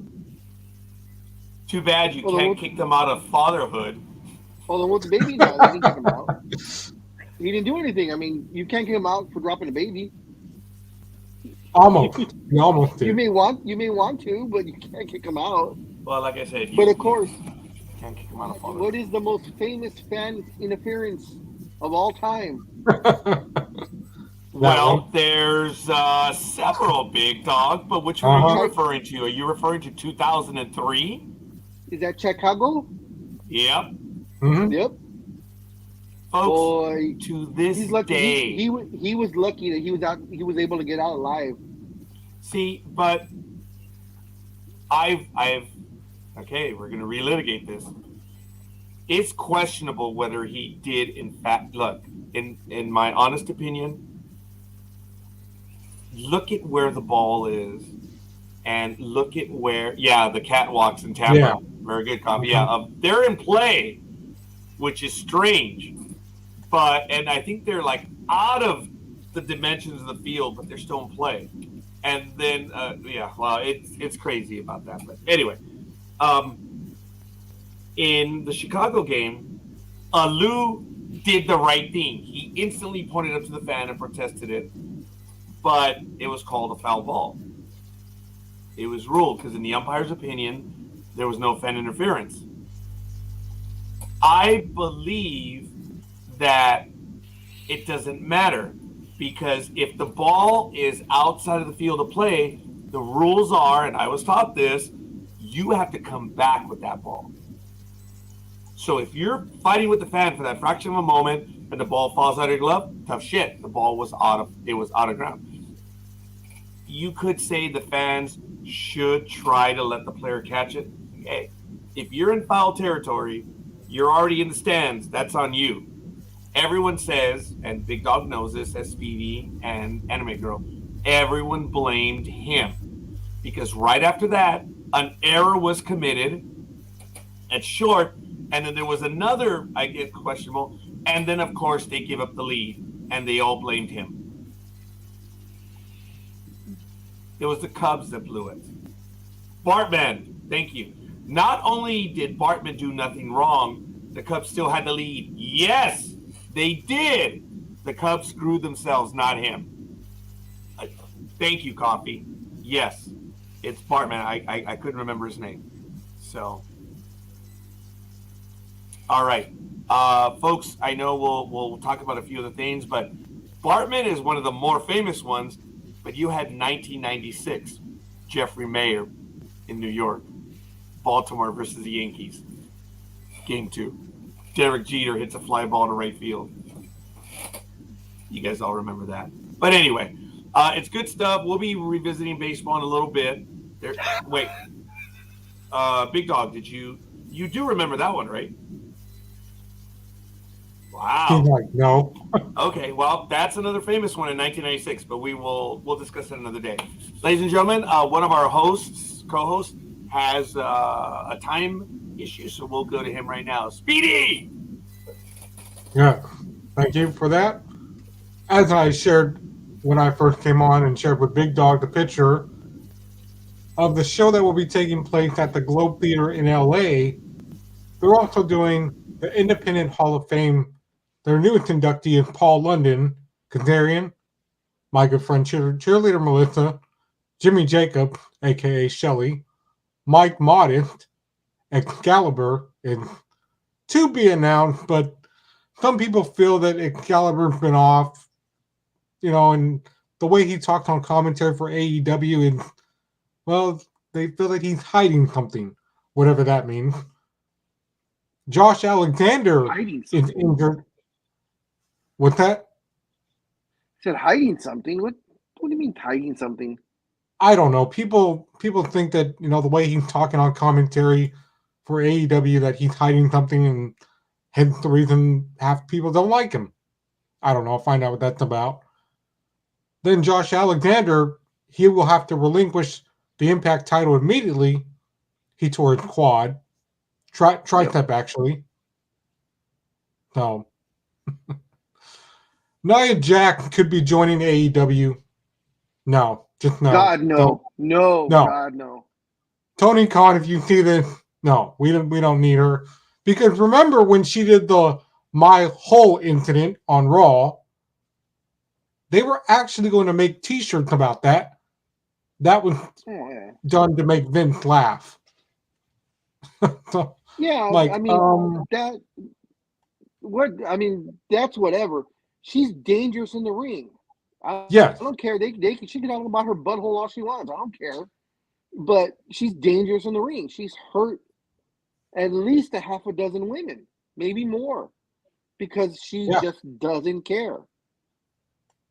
So, do you think if they would have made the My Whole a T-shirt, do you think that would have sold?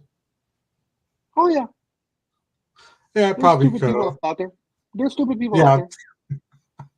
there are. In case I'm you don't sure know you'll. what happened, Raj, she was in a match and I forgot she hit something or she landed wrong or whatever, and essentially it hit her butthole, and she Yeah. yelled it out. She's like, "My hole, my hole." Mhm. She yelled it out. It wasn't planned. It was an accident, but she said it really loud. So, and of course, Vince being Vince wanted to make T-shirts, but Yeah. got better of it. Thank God. Yeah. But I know you'll appreciate this one next, or maybe not. Andy Kaufman is going to be inducted into the WWE Hall of Fame. Yeah, I can see that. Yeah, very good. They're, Gonna be they're another being good very one. slow. They're being very slow announcing. I mean, WrestleMania is next week, and they've only announced 3 people. Muda,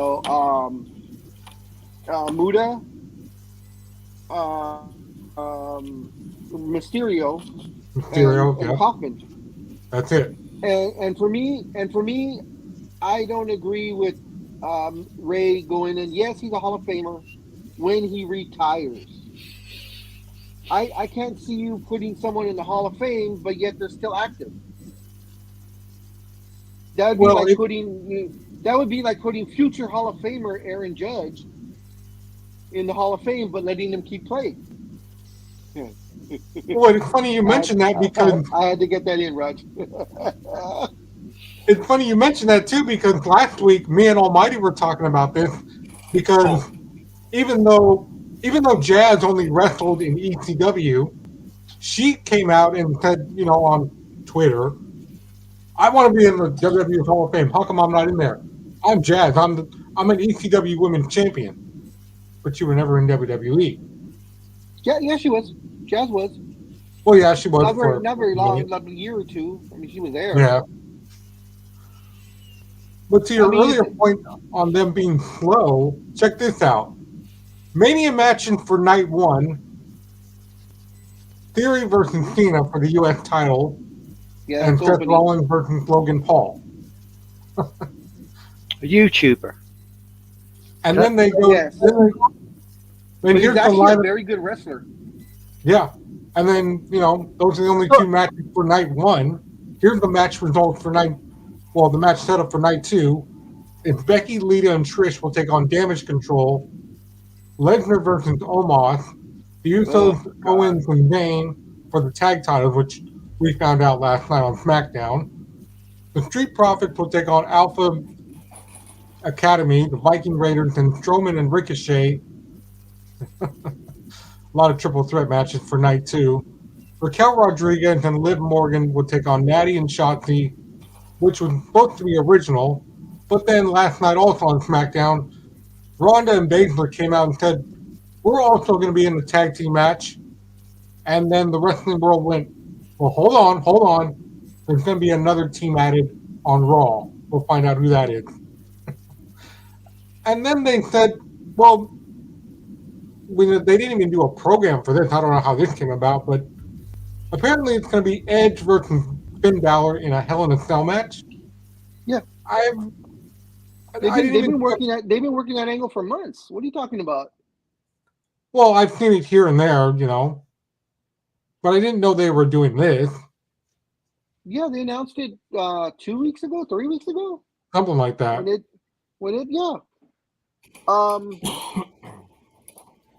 I don't know where your information. Okay, is fine because what I have is night 1 is Theory versus Cena. They've already announced that that's the opening match, and then Rollins and Logan Paul, and I also have Flair and Ripley for night 1, and then the only thing confirmed for night 2 is Reigns versus Rhodes, and all the other matches: Bianca versus Asuka, Lesnar, Almost, Gunther versus Sheamus and McIntyre, Trish against Damage Control, Edge, Balor, Liv Morgan, in that 4-way. The same thing for the men's. It's a 4-way. Usos versus the Usos versus Kevin Owens, Sammy. That's got to be night 1. And no, Mysterio, they switched it. All the matches now are night 2. That's why I said the No, only one. all the ones I mentioned right now, because when I said Reigns and Rhodes, that is confirmed for night 2. All the other ones from Bianca, all the way to the Mysterios fighting each other and the Usos are all on my thing that I'm looking at to be announced. They haven't decided what night it's going to be on. Yeah. Because you figure those are 9 matches, 10, 11, 12. There's 13 matches altogether so far. So you're figuring it's going to be 7 on one night and 6 on the other. It would be idiotic, at least in my thinking, to have the Usos versus KO and Sammy on the same night as Cody versus Reigns. Yeah, that would be stupid. From what I heard, the closing of night 1 is going to be Bianca versus Asuka, I think. Yeah, she's taking on Maybe it's Asuka. going to be, or maybe it's Charlotte versus Rhea.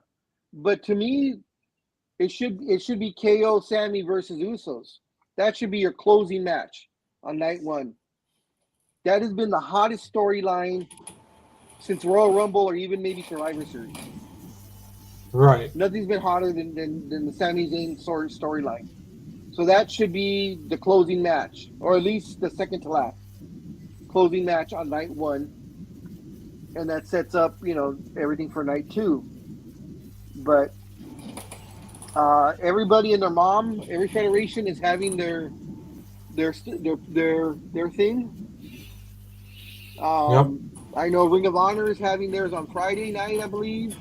Of course, what do you call it? NXT is having theirs that Saturday afternoon. Doesn't make sense to me. That's kind of dumb. So, Really? NXT is having theirs, and what they're expecting the people to then drive over to SoFi and then catch WrestleMania. I mean, hopefully they don't. Because do you have a start time on the NXT one? No, I do not, but I do have some NXT news. Just one piece of news, because everybody get back to me. What happened with Roxanne Perez? How did they do that? Was she really injured? No, she's fine. She'll be put back in the storyline soon.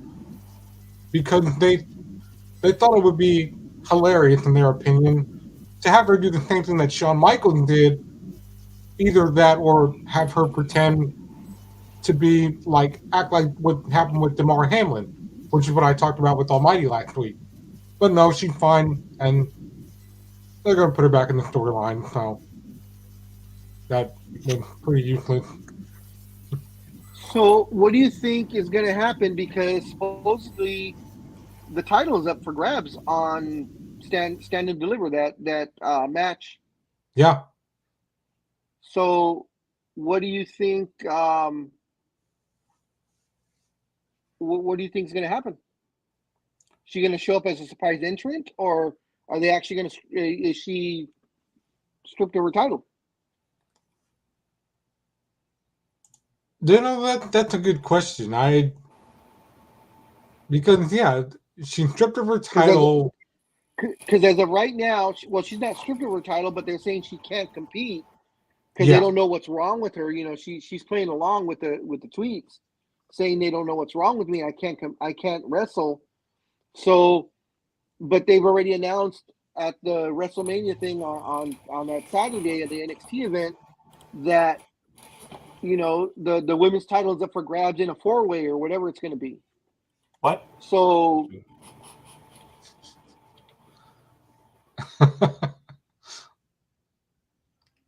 So what's going to happen? I mean,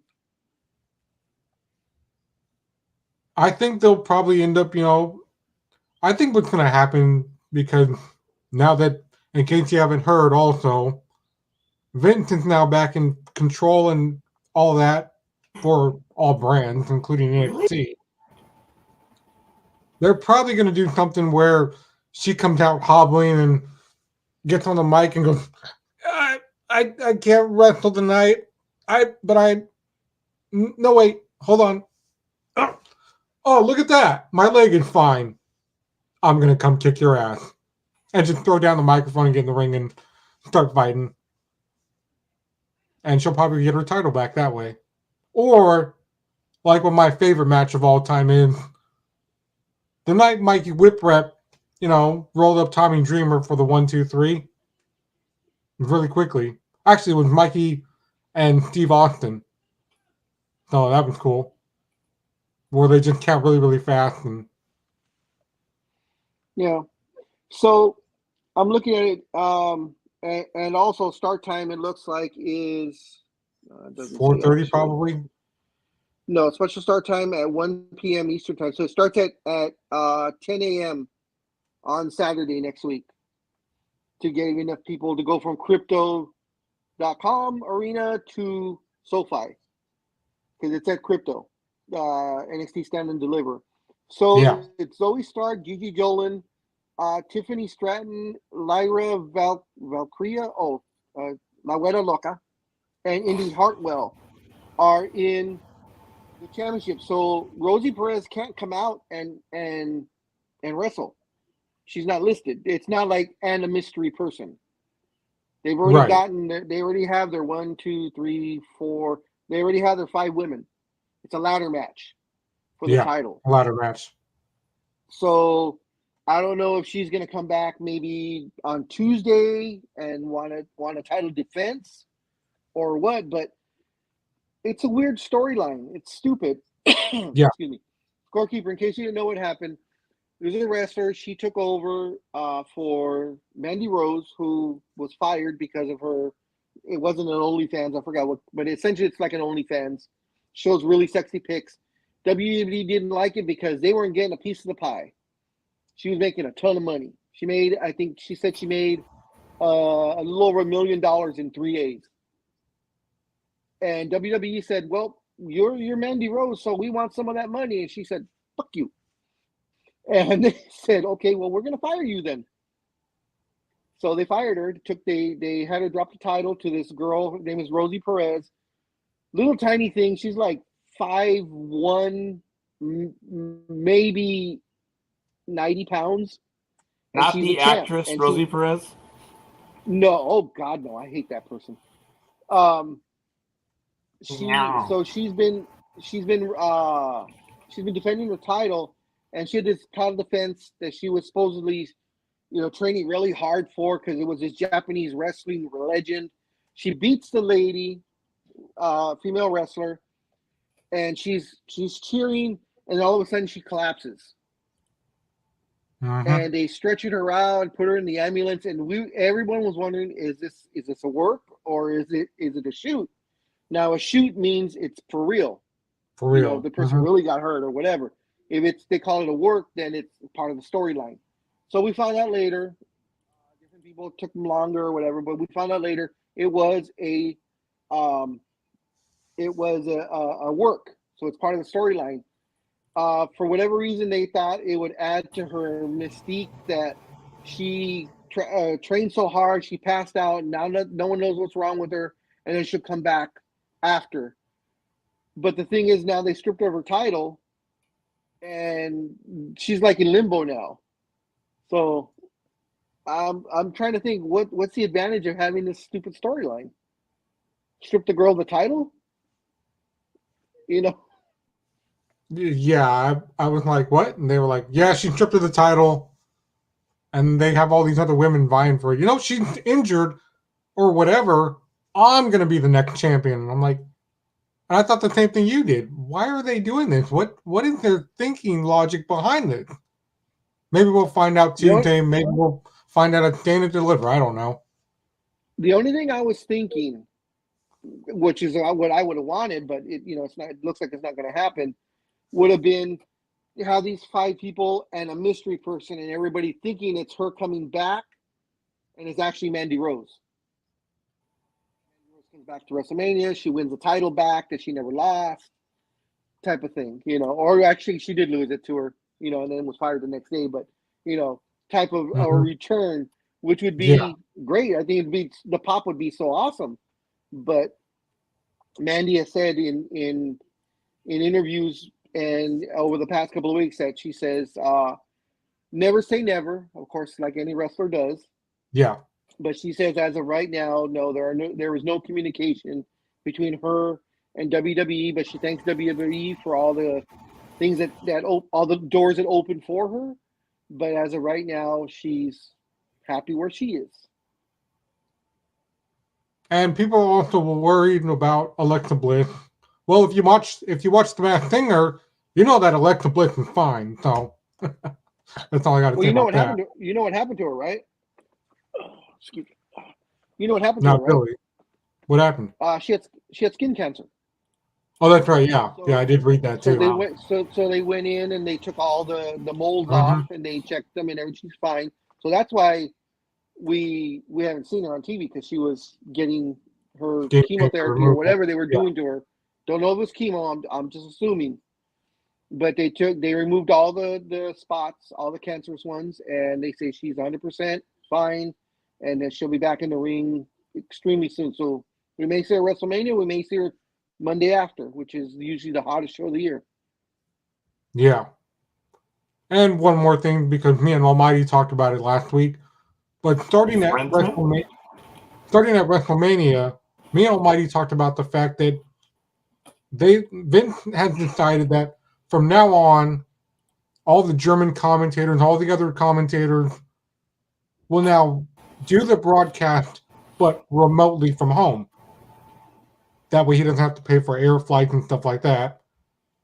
And then keeping the two main commentators to call the entire pay-per-view. Well, he yells at them in their ears. We all know that story. Well, he'll probably have a Spanish broadcasting team there, because that's a major one. And they always have to destroy that table first before they do the for their own table. reasons, yeah. But yeah, I can see that, because I mean, WWE is broadcast worldwide, and of course WrestleMania is the biggest event of the year.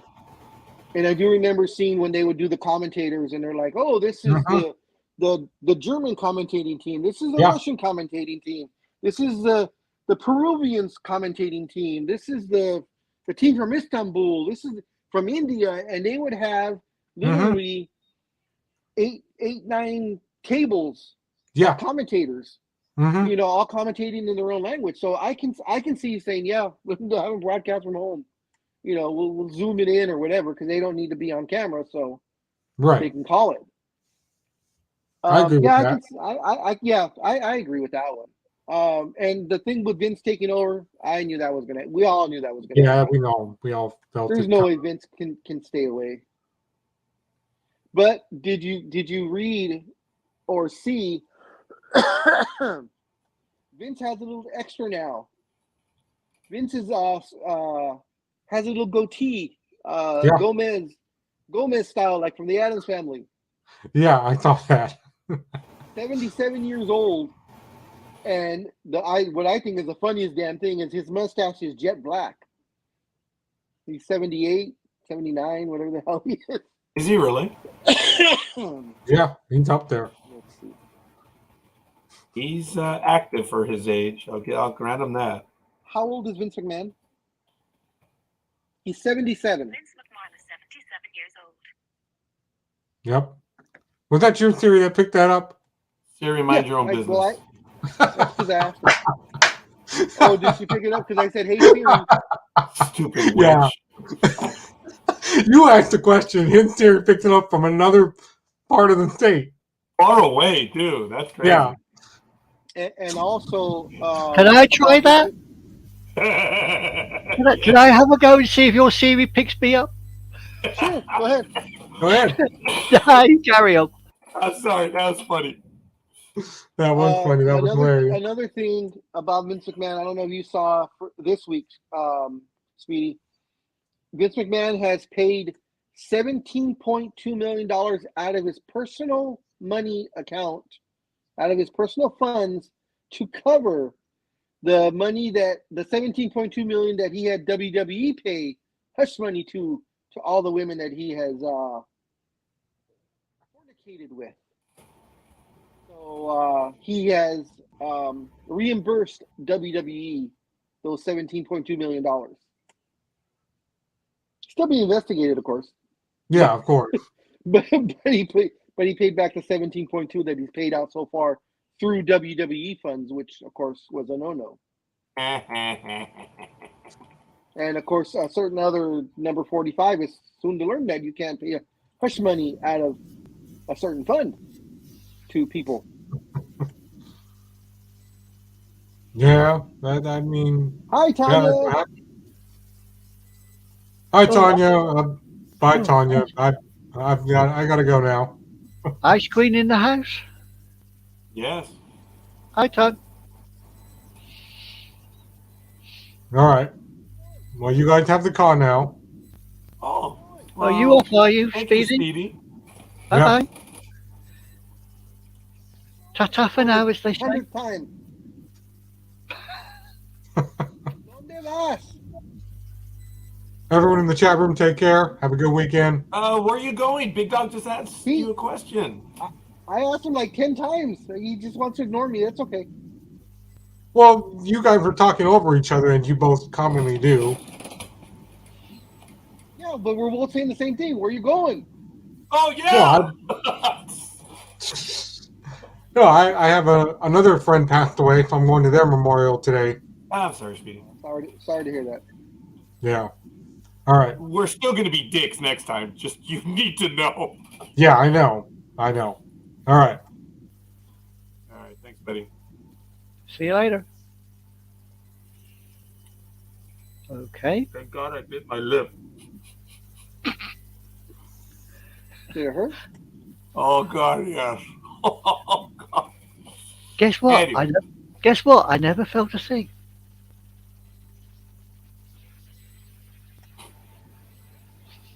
I know. I'm a bitch. I don't care. No, you are not.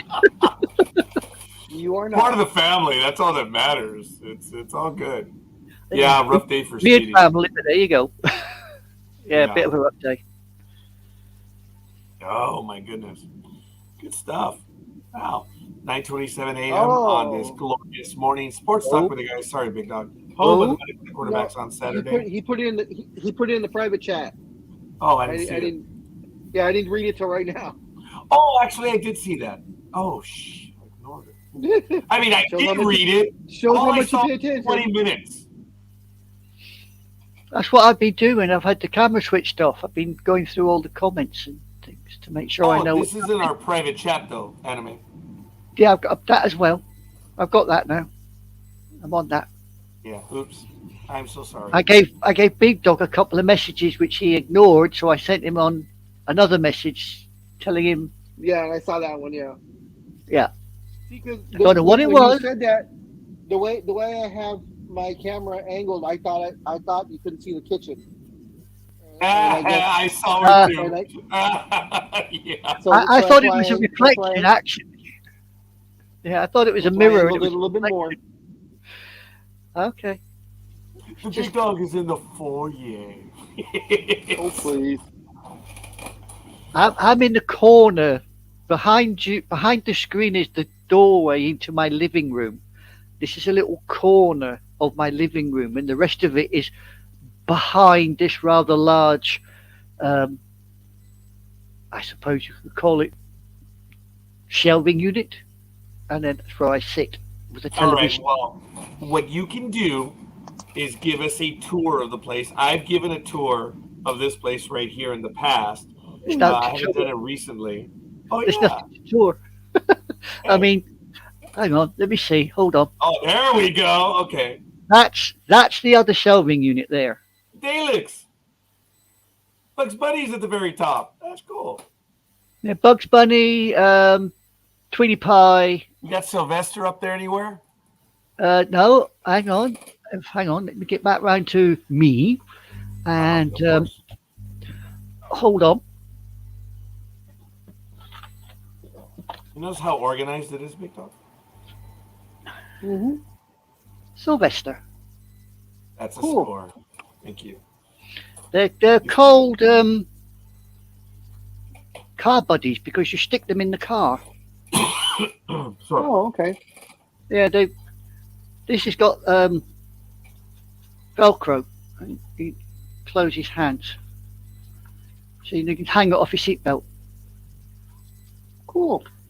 And I've got Tweety Pie, Bugs Bunny, Daffy, Taz, and Roadrunner. Because I'm daft on my animation. And I do mean, as you can see behind me and on that shelf, I'm stupid on my animation. I love it. I also have my Daleks that were up there and my Japanese trains. Wow. You're looking confused there, big dog. Me? No. No. Roger. No, he can't say engineer. Yeah, he has that weird twitch. No, I have some model Japanese trains over the far side as well. You have model trains?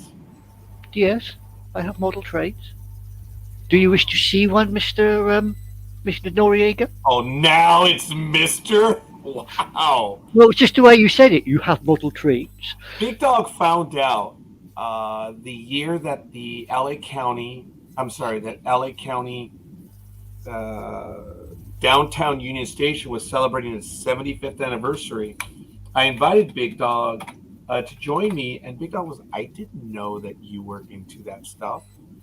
And yes, I drug him down there in 2014, and I got some good pictures of that. I still have a Big Dog. We were Wow. sitting in the Amtrak thing. Has it been 9 2014. years? Yeah. Wow. I think, And it didn't was I a get big you an deal. ornament? I bought you an ornament or something, didn't I? Yes, and I do have it. Damn it, I may have packed that one up, but it was one of the trains. It was cool, man. But as everyone knows, I run out of space. But Big Dog got me the most recent ones, so I have them there. But when we were gonna move 2 years ago, I packed everything up, and then a psycho. Okay, forgot. I better not say anything on air. But yeah. We were going to move, and I had to pack up a lot of things. I mean, we're still going to move, but this time we're going by our own volition. So, it's all right. Is it still going to be a house built for you guys, or it will be a pre-made house, or is it already there? We're looking to build it, so we're looking forward to that. And my sister's most likely going to purchase one of the properties. So That's the sort of stuff I collect, Roger. Oh, that's impressive. See, you collect. Cool. I play with them. Very That nice. is nice. That's Very one of Odakyu. It's a railway company in Japan. That's one of their famous romance cars. There's a year's waiting list to get in the front seat of those trains, because you Really? actually sit in. Yeah, you sit in the train. This part here, Oh, you okay. actually sit. The driver's up here. You're actually sitting down here. Oh, wow. Okay. That would be cool. So as a result, you literally have to book in advance to get on them seats. There are quite a few people. They're not necessarily competitors, but on YouTube, they do everything for the tube, the railway network. They do wonderful videos. The extensive network in London is amazing, and it's awesome. And obviously you'll correct me on this, Anime Girl, but I know that the United Kingdom went away from British Rail and franchised everything. Yeah. Yeah, but they didn't had to have certain levels of service and guarantee of service, which creates some really arcane rules and stuff. But anyone can franchise one of the lines. And I understand it's generally working, which because they franchised it, they were able to increase service, right? But there's been a couple that's actually lost a franchise through a lack of service. Yeah. There's this one line, I forget what it is, one of like the most oddest rail lines, and it's an empty train that runs once a week. And it's empty because no one uses it, but it's part of the franchise.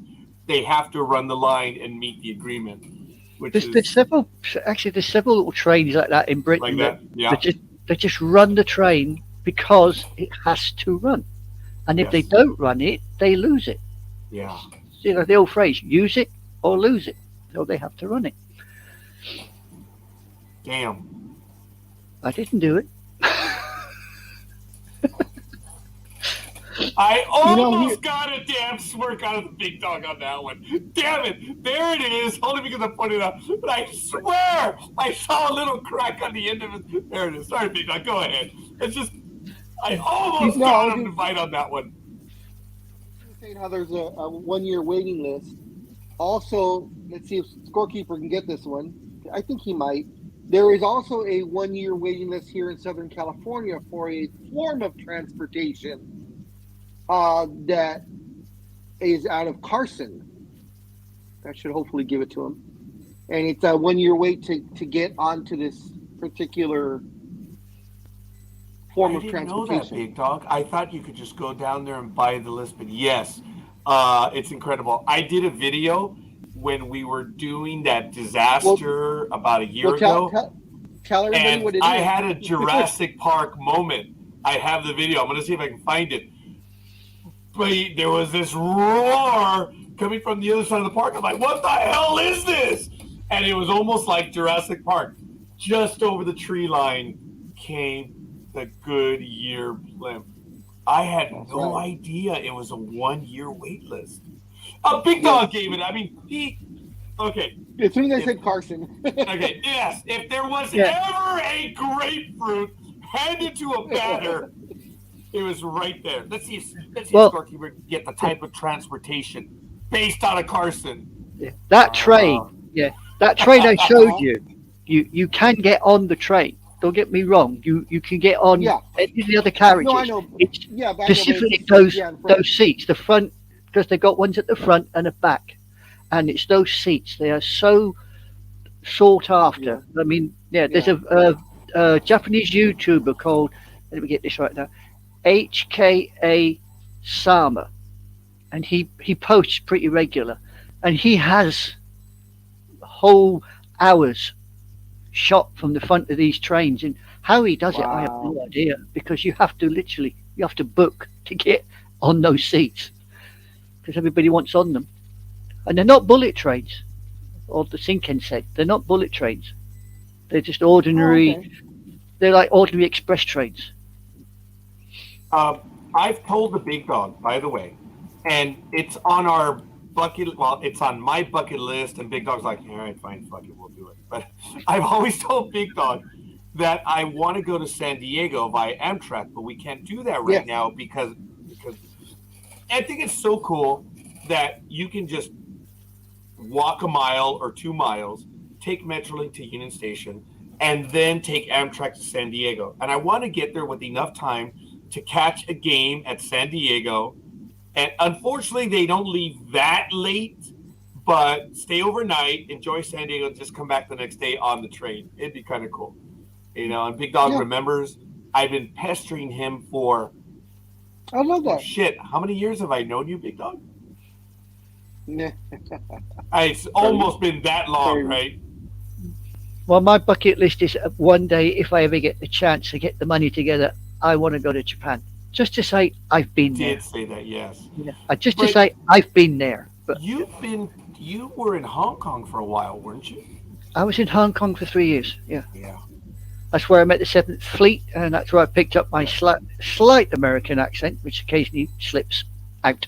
Especially when I'm dealing with colonials, I tend to slip into their colloquialisms, shall we say. Wow. All right. I got a tease, a professional tease from a co-host. I'm surprised she hasn't joined us yet. But here's the funny thing, Tanya.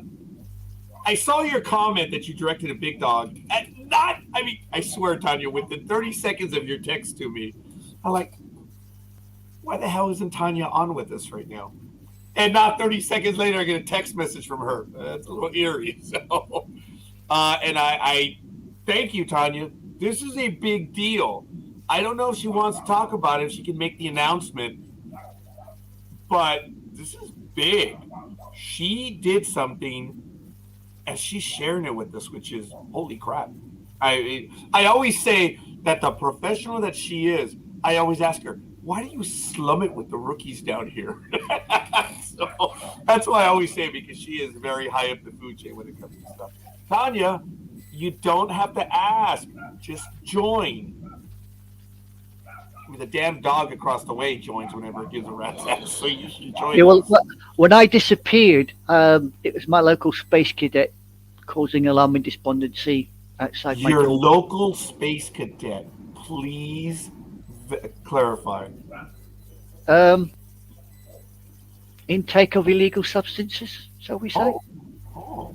Oh. Yeah, we just call them crack addicts or druggies over here. See, we're polite over here. We just call them space cadets because they're so spaced out. Did we just get bitch slapped, the big dog? You did, not me. Even the dog's been slapping you. Every day of the week and twice on Saturday. Aren't you the lucky one? Yeah. I've got a joke, but it's rather crude, so I don't think I better say it. So let's fit right in. Come on, let's hear it. Have you been watching us? Yes, I have. That's the problem. Right then. I cannot but You ready for it then? Okay. yeah. You ready for Shoot. this? It's a shoot, you couple. Imperial Meister.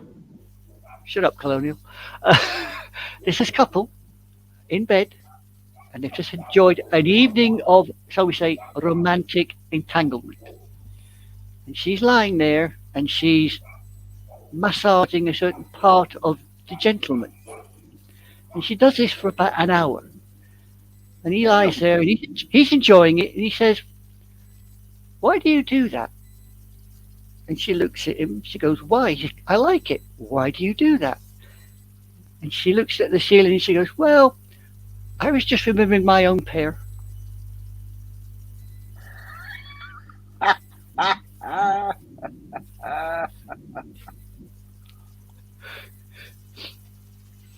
You think about it.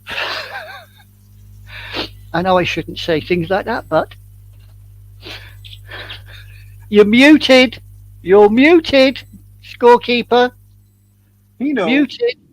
He I knows. muted So while he- because the dogs. I'm sorry.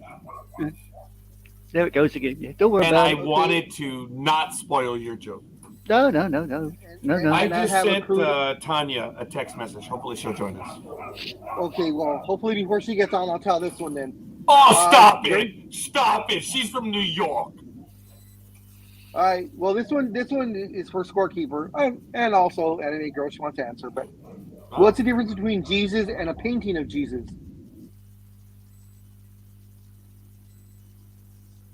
Go ahead. Go on. I give up on that one. You only need one nail to hang the painting.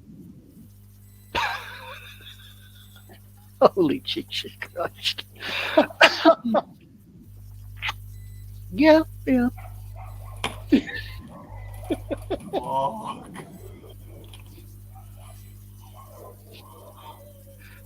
And for all those religious individuals on the program, oh my God, big Wait a dog! minute. Tanya would have beat your ass on that one.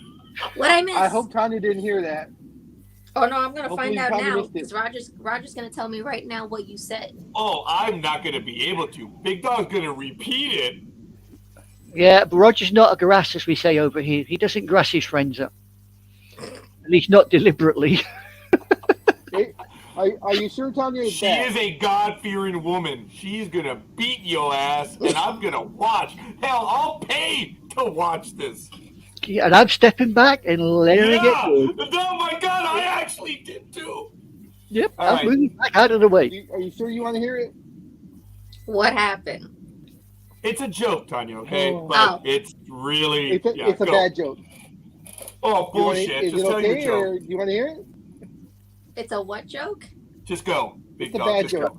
go. Okay. What's the difference between Jesus and a painting of Jesus? What? You only need one nail to hang the painting. Oh, look at the look. Look at the look. Oh boy. You know how I said they it was say- bad. You know how Aren't you glad there's a continent between you and her? That's all I will say. Oh, You know how she they- squared up, dude. You know how they say like there's a special place in hell for people? Oh, I've already said I'm going to hell. So yeah, I know, No, there's a special you're place not for going me. to hell. You're not going to hell. You, my friend, they're going to create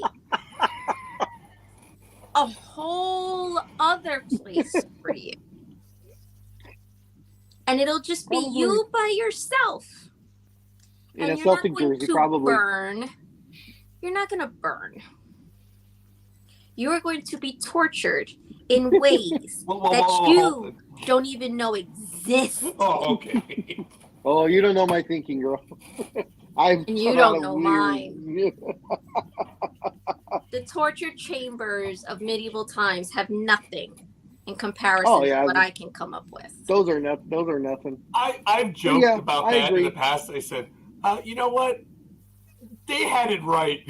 I know I shouldn't say that in the medieval times. I'm like, they were effing creative. But what was funny is, Tanya, he didn't do it on purpose. He just, Anime Girl told us a funny joke, and then Big Dog's like, oh, shit, I got one. And the minute he delivered it, both Anime Girl and I were like, oh, my word. And then you showed up. But Roger, didn't I say, I want to say this real quick before Tanya gets on? Actually, yeah, you did. Yes, she And, did. you know, Anime Girl and I were just like, fuck it, just go. I mean, how bad can it be? Yeah, we flinched. We flinched. So, I mean, we're all God-fearing people here, but yeah, Big Dog, oh my word. I suppose like this is a god. Slight tangent. Do your tangent, and then maybe Tanya can give us a tease. No, I just on wanted what's to coming. compliment Tanya because I like the way she looks with her hair in a ponytail. I think it looks really cute. Oh, thank y'all. Yeah, I have to wash my hair, so I was like, I'll just put it in a ponytail for now. Wow, I don't know what that's like. See, girls can get away with that. Yeah, look girls at can get away with that. If they don't wash their hair, they just put it up in a ponytail, really cute, and they're all set. Yep. Only guys can do something like that. Oh, or guys, we'll put guys can do it. Look adorable. Guys can do it, but they just look weird. Okay. Man bun. The man. Oh, Tanya, the man bun. That's of all the things I can tolerate. Kids doing a lot of stuff. The man bun is just, it's not for me. If they're gonna do it, God bless them. They have the hair, but there's nothing there. That's one thing that I do not like. But it doesn't matter whether I like it or not. My opinion, you know what they say about opinions. But anyway, Tanya, please, once again, I don't have to invite you. Please understand that. You are open to be here at every and any time. So I thank you. And this is the only way I can get away with it. But I did get teased by Tanya about 10 minutes ago. So, are you able to say anything right now or no? No, I can totally say it. We're actually going to Awesome. be running the interview either today or tomorrow on the radio. Professional Tanya here bagged an awesome, I don't know how much detail she can give, but she is going to announce, you can give us a tease, all kidding aside, right? And you can say what it is, but obviously I'll leave it to you. Whatever you can say. So this week I got an email with kind of an opportunity of a lifetime where I got to interview a former Disney Imagineer. As you all know, a couple of weeks ago, South by Southwest was happening, and it's big on tech and stuff like that. The lightsaber. Oh my God. Yeah. So Disney introduced the new robot that they're going to be using in the parks. They introduced it, where it looks like Judy Hopps from Zootopia, and everybody automatically went nuts for it. Although some are a little creeped out by it. And it'll be for Shanghai Disney. Because they're building a Zootopia park there. I got to talk to not the Imagineer who designed it, but an Imagineer who has worked at the Disney parks to talk about the future of theme parks in regards to this new technology that Disney's using.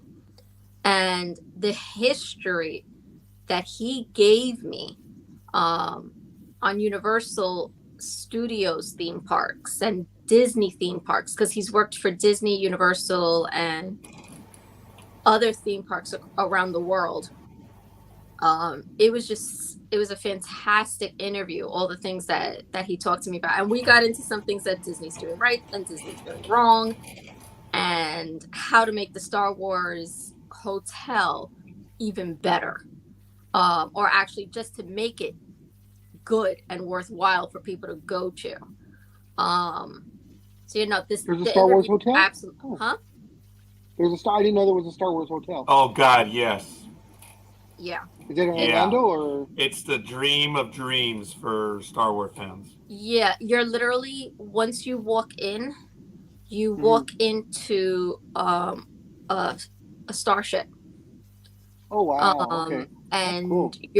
it's the Halcyon, which, unless you read the books or you follow like the animated series, you're not really going to know anything about the ship. And this is the problem that Disney is having right now, where sure, you own Star Wars property, but you're not utilizing it right.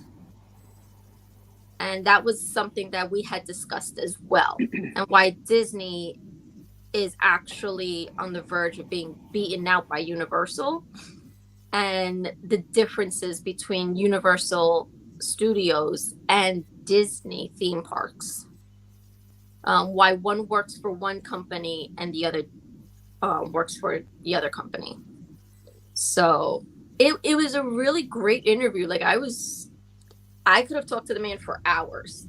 And he was like, well, if you ever want to talk again, you have my number now, so feel free to call me. And I'm like, ha, you're going to regret that.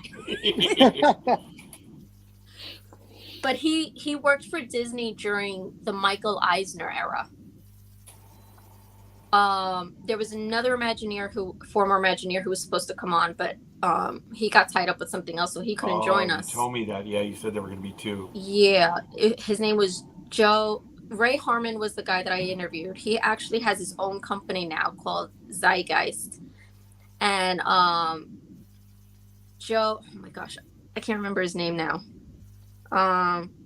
When I saw his first name, I thought I was like, oh my God, I'm interviewing the guy who helped create Animal Kingdom. I'm gonna die.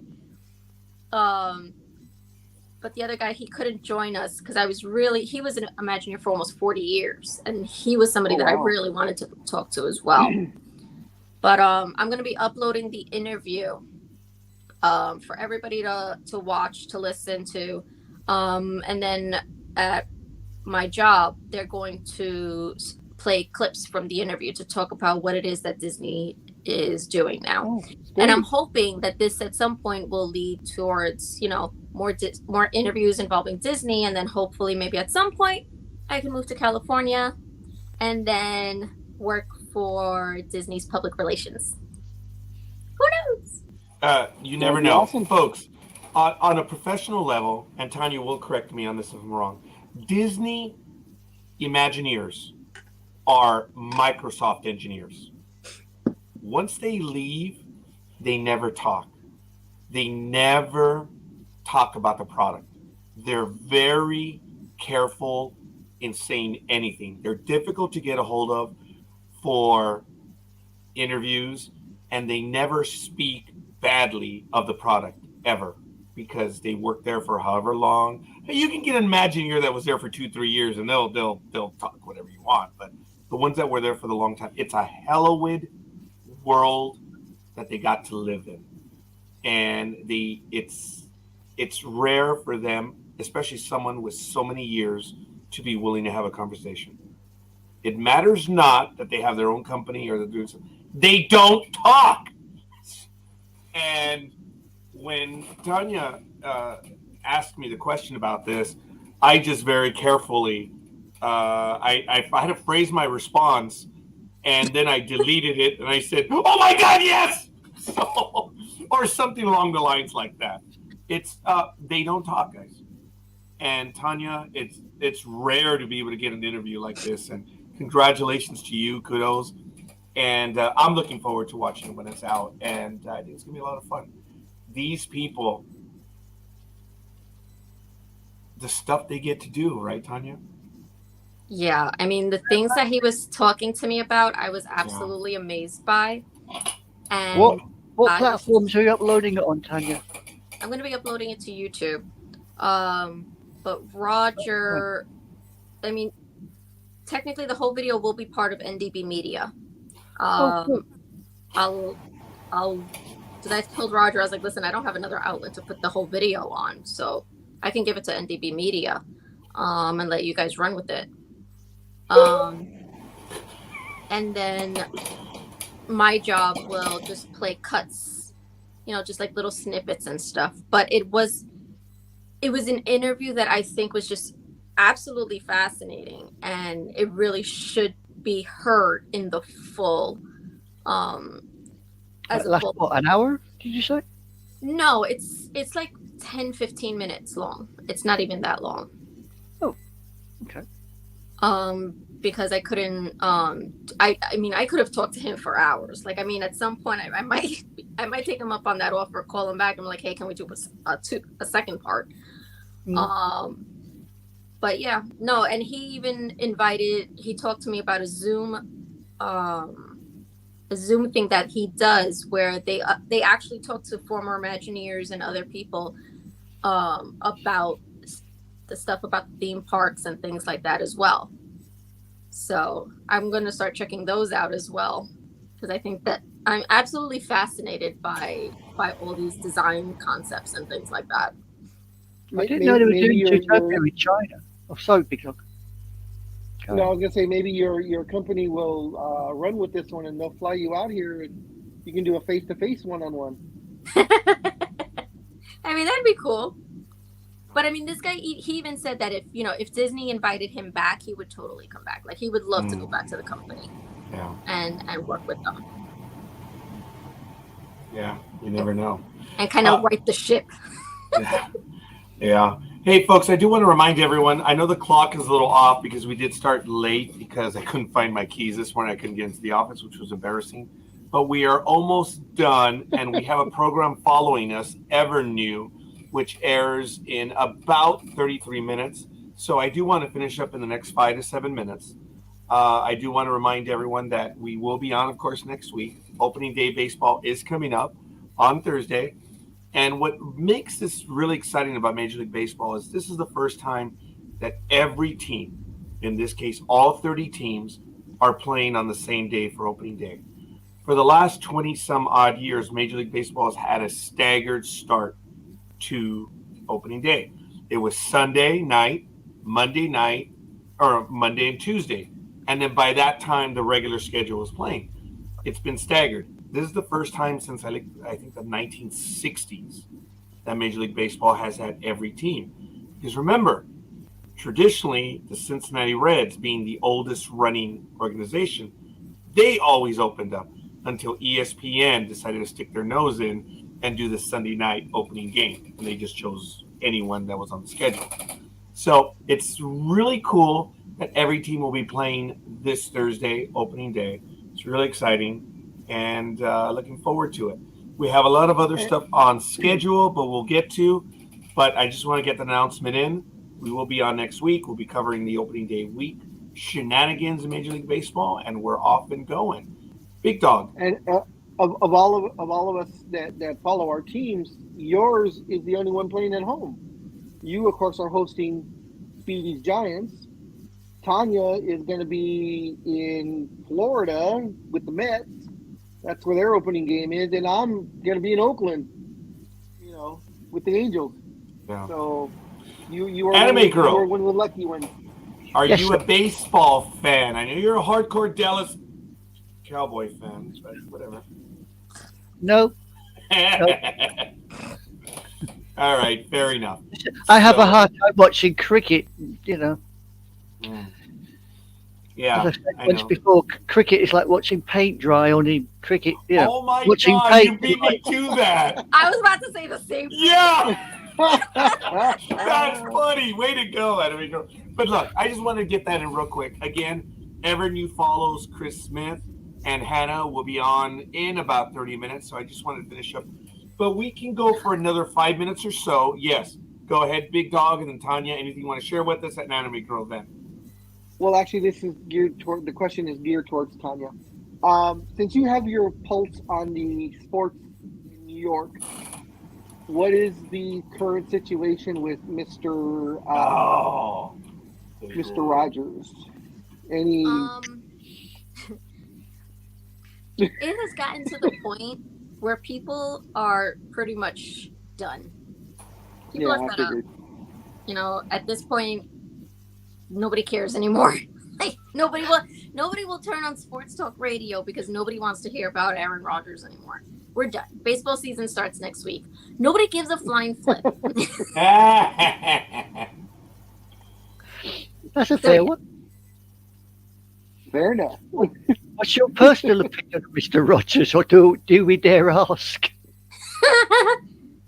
Dude's a flake. He should shut the hell up and just retire already. But he won't, because then him and Tom Brady will go into the Hall of Fame together. And he has such an ego that he's going to want to go by himself. And he wants to be a big star. So he'll play one year, probably be like, okay, I'm done. And then he'll be like, okay, this is my time now. And then Brady will come out of retirement, and then God knows what will happen again.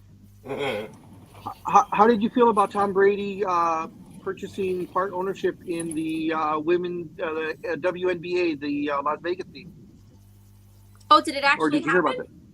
that? Yeah. So he's part of. I'm not sure if he's half a 50% owner or what percentage it is, but he bought into the Aces, which is the WNBA team in Las Vegas.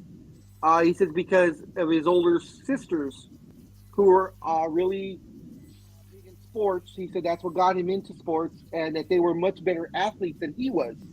So I thought that was like, wow, if they were better than him, holy moly. I was about to say the same thing. Well, shit, I don't want to meet them. No pickup games of basketball with them, right?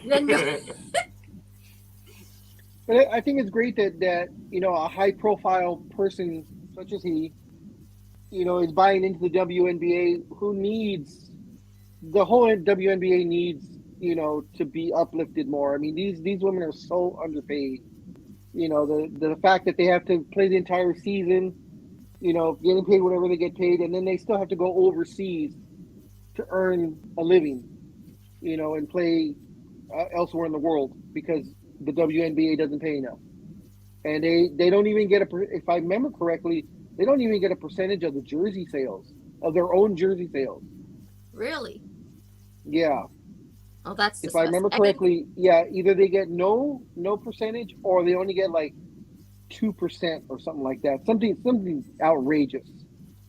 If it'll help promote the WNBA, and if it'll help the women that play, I'm all for it.